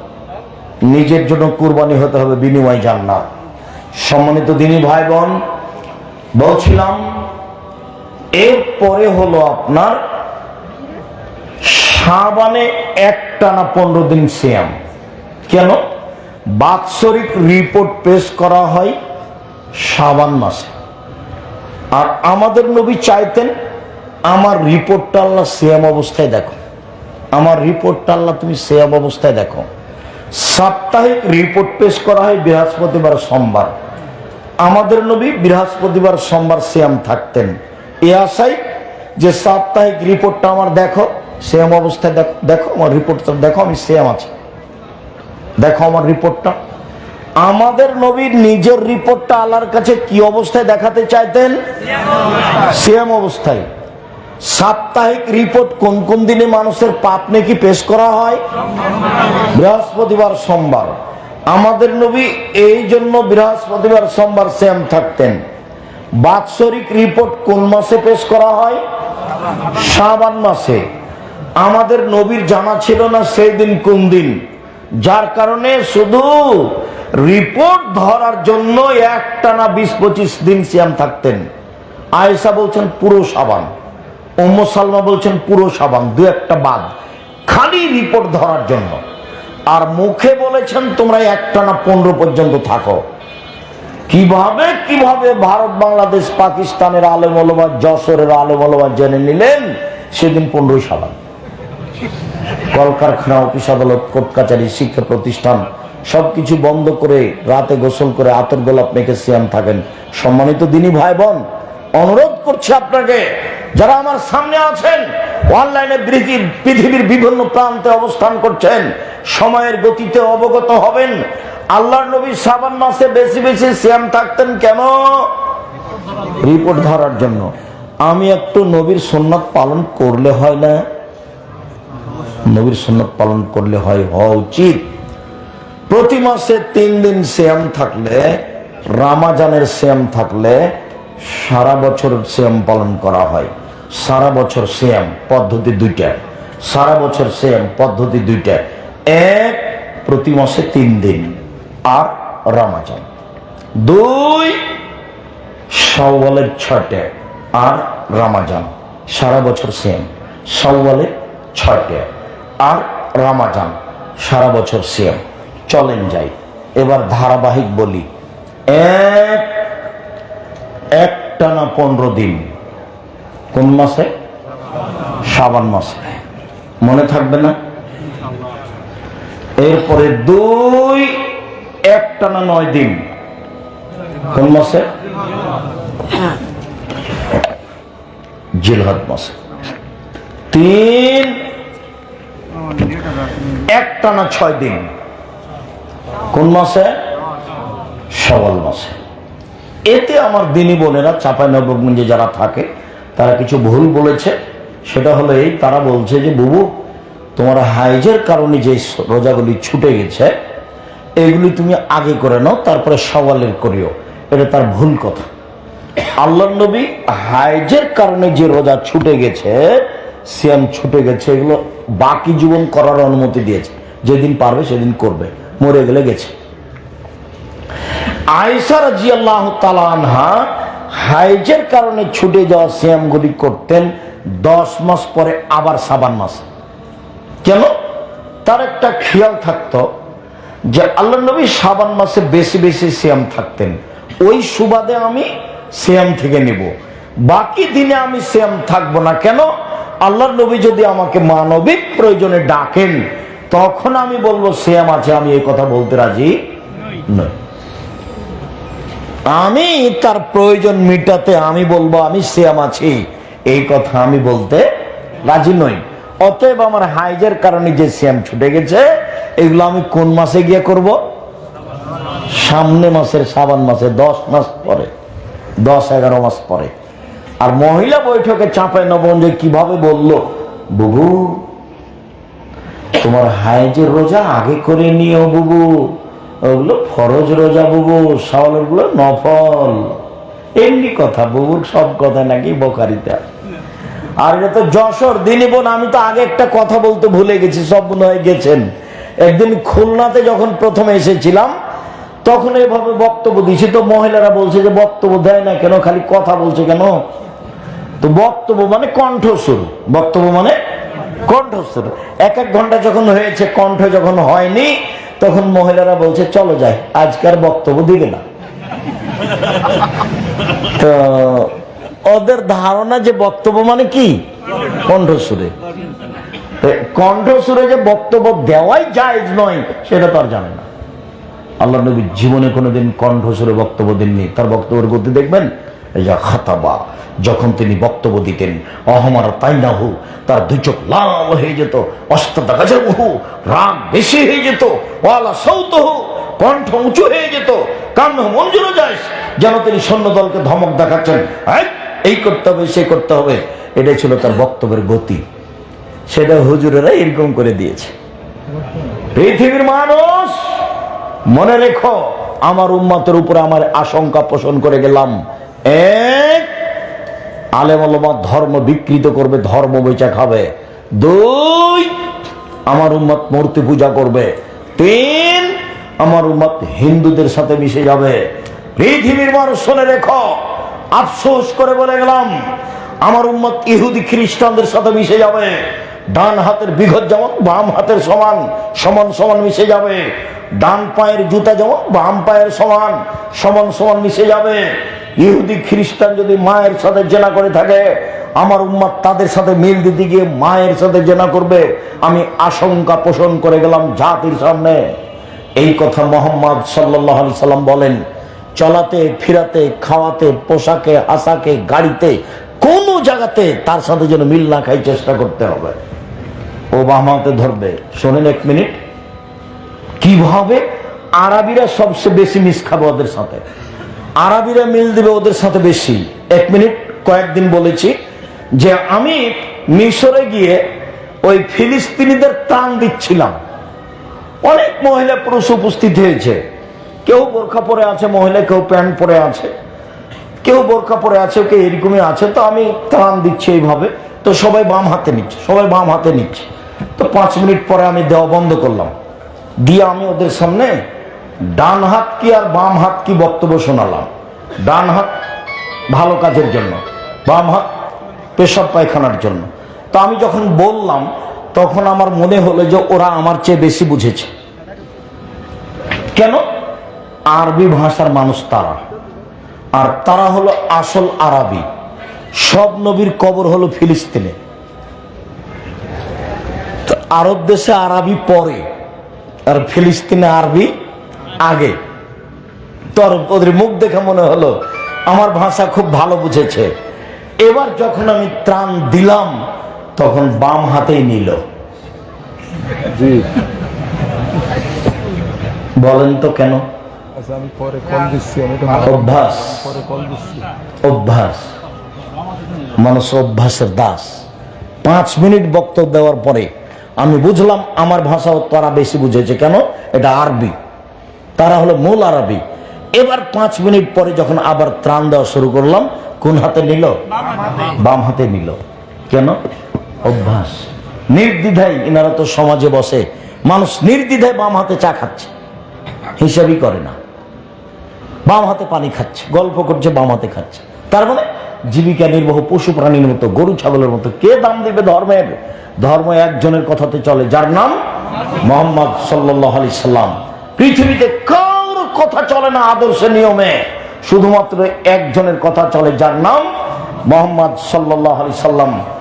সম্মানিত দিনী ভাই, নফল সিয়াম পালন করতে শিখুন। সবচেয়ে দামি ইবাদত। বৃহস্পতিবার সোমবার সিয়াম থাকুন, প্রতি মাসে 3 দিন সিয়াম থাকুন, আরাফার 2 দিন সিয়াম থাকুন, মুহররমের 2 দিন সিয়াম থাকুন, আরাফার 1 দিন সিয়াম থাকুন, শাওয়ালের 6 দিন সিয়াম থাকুন, যুলহিজ্জার একটানা 9 দিন সিয়াম থাকুন, সাথে সাথে শাবানের একটানা 15 দিন সিয়াম থাকুন। সম্মানিত দিনী বোন, আপনাকে একটু জরুরি কথা বলে যাই। জীবনে 4টা কাজ ভুল করবেন না, জান্নাতের সব দরজা আপনার জন্য খোলা। 1, 5 ওয়াক্ত সালাত। 2, রমজান মাসের রোজা যেটা আসছে। 3, স্বামীকে মেনে চলা, তিতা লাগলেও মিঠা লাগলেও। 4, জেনায় লিপ্ত হবেন না। 1, 5 ওয়াক্ত সালাত। 2, রমজান মাসের সিয়াম। 3, স্বামীকে মেনে চলা, তিতা লাগলেও মিঠা লাগলেও। 4, জেনায় লিপ্ত না হওয়া। যদি ঘটে গেছে তওবা করেন, ভালো হয়ে যাবেন। স্বামীকে মেনে চলা, মাস মাস সপ্তাহ সপ্তাহ স্বামীর সাথে কথা বলা বন্ধ রেখেছেন কেন? কেন? আব্দুর রাহিক সাহেব, আপনি তো কথা বললে সব সময় আমাদের বিরুদ্ধে বলেন। আহা, ইন্না লিল্লাহ। আপনাদের বিরুদ্ধে বলবো কেন? আমার স্বামীর মুখখান কেমন জানেন? ওর মুখে কোনো সময় ভালো কথা নেই, সব সময় গালি। আমি এরপরে আপনাকে অনুরোধ করছি, আপনি তার সাথেই থাকুন। আপনি নিজে কোনো অভিমান করবেন না। আপনি 2টা কাজ করিয়েন মহিলা মানুষ। 1, অভিমান করবেন না। 2, প্রতিবাদ করবেন না। কিভাবে থাকবেন আমি বলছি। অভিমান, অভিমান কি জিনিস? অভিমান, অভিমান কি জিনিস? ও, তুমি আমাকে একদিনও ঢাকা শহরটা দেখাতে নিয়ে গেলে না। অভিমান কি জিনিস? ও, তুমি একবারও আমাকে দিনাজপুরের স্বপ্নপুরী দেখাতে নিয়ে গেলে না। এর নাম অভিমান। অভিমান কি জিনিস? তুমি একদিনও আমার জন্য চিকন একটা দামি শাড়ি কিনলে না। যা কিনো তা মোটা ঘেরা কিনো। এর নাম অভিমান।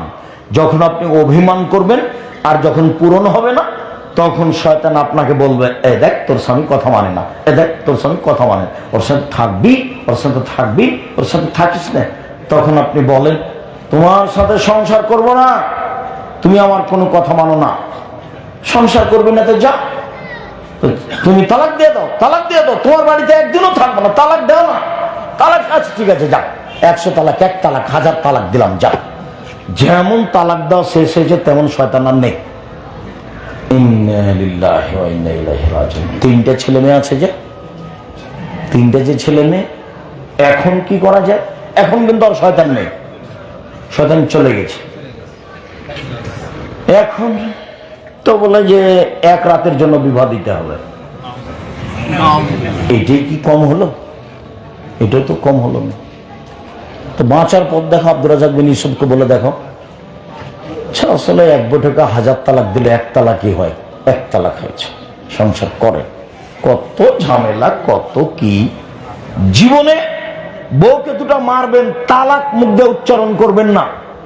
সংসার না করলে আপনি বসে একটা সমাধা করেন।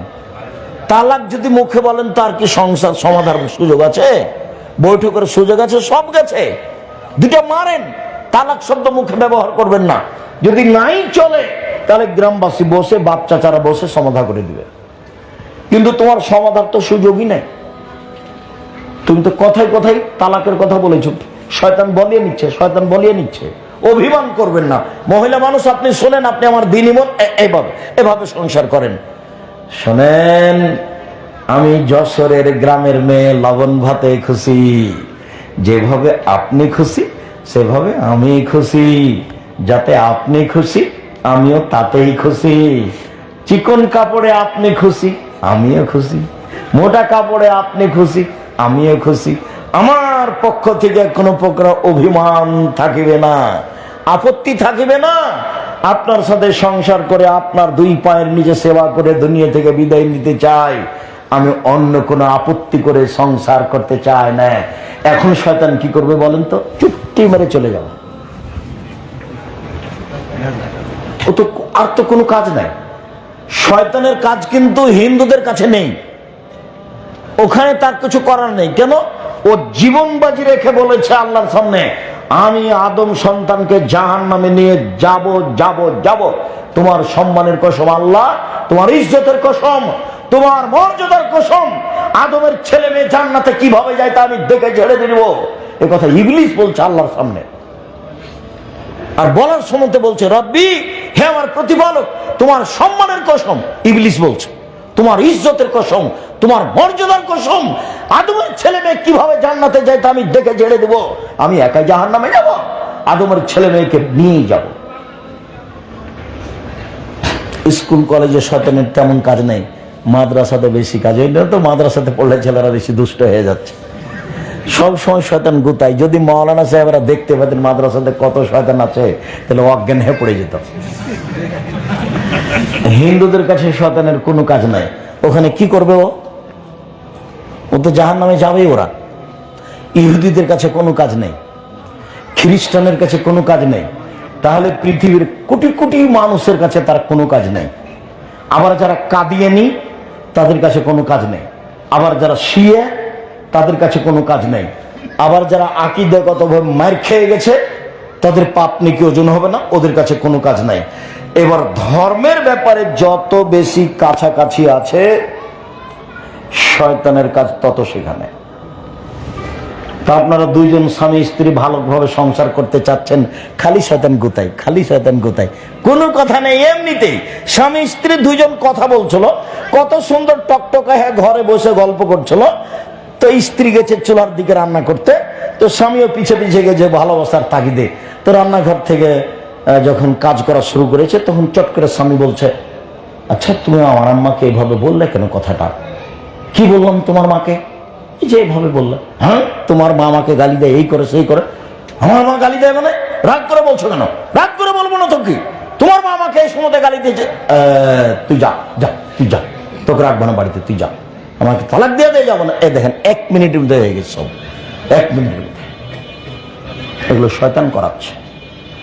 কোরআন মাজিদের একাধিক জায়গাতে আছে ভালো খারাপ কাজকে ভালো করে দেখায় শয়তান। খারাপ খারাপ কাজকে শয়তান কি করে দেখায়? ভালো করে দেখায়। আপনি আমার দ্বীনি বোন, আপনি আমার একটা কথা শোনেন, আল্লাহ নবী বলেছেন সবচেয়ে ভালো মহিলা ওই স্বামীর সাথে কথা বললে হাসি মুখে বলে, 2 স্বামী আদেশ করলে পালন করে, 3 স্বামী বাড়িতে না থাকলে নিজেকে হেফাজতে রাখে, এই তিনটি গুণ যার কাছে আছে সে সবচেয়ে ভালো নারী। এক, স্বামীর সাথে কথা বললে হাসি মুখে বলে।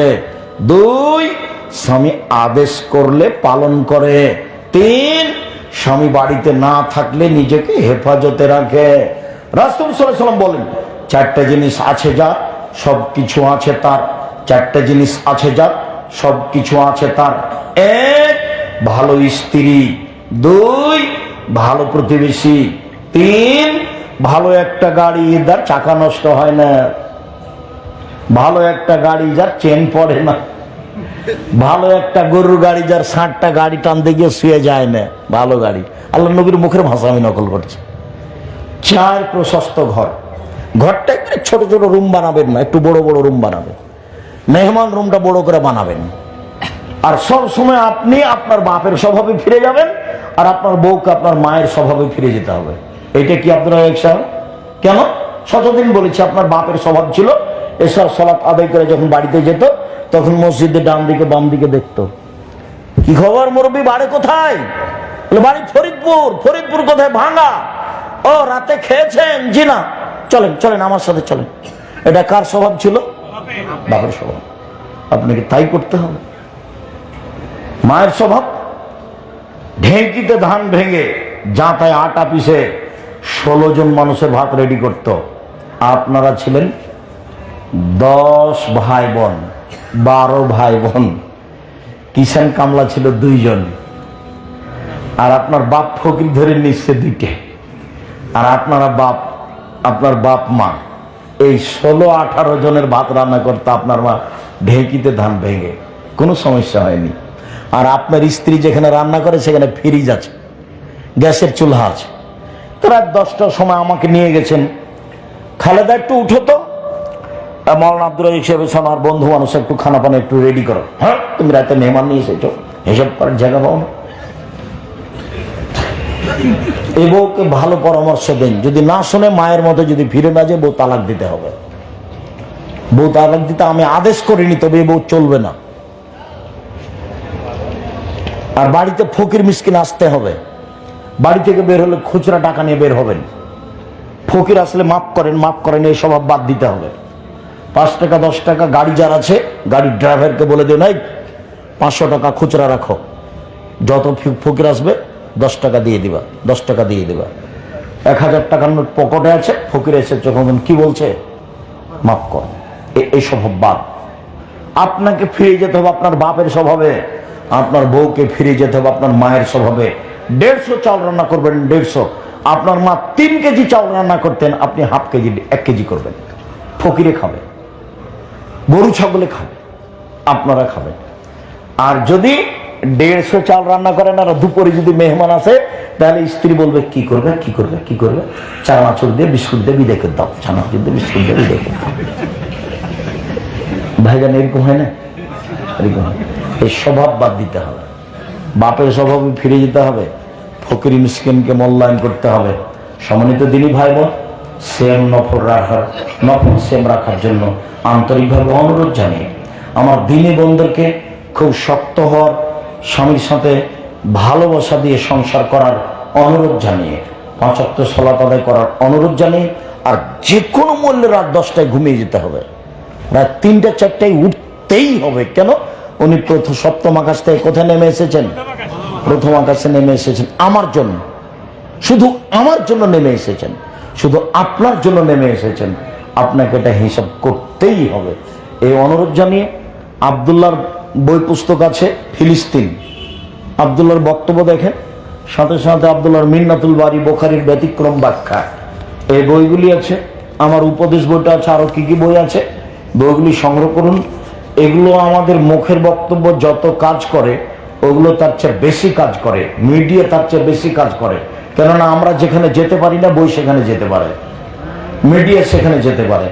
সঠিক দিন বিভিন্ন জায়গাতে যাবে, এটা আমাদেরও দাবি, আপনাদেরও আশা। কাজেই বইগুলি অবশ্যই মূল্যায়ন করবেন, আলোচনা মেনে চলার চেষ্টা করবেন। আল্লাহ কবুল করুক। সম্মানিত দিনী ভাই বোন, সকলকেই বলা কথাগুলি মেনে চলার অনুরোধ জানিয়ে বলি, আল্লাহ আমাদের যারা মারা গেছে তুমি তাদের কবরের শাস্তি মাফ করো। আমরা যারা অসুস্থ তুমি তাদের আরোগ্য দান করো। আমরা আমাদের জীবনকে ভালো কাজে ব্যয় করি, আমরা বেশি বেশি করে নেক আমল করি আর খারাপ কাজ থেকে বিরত থাকি।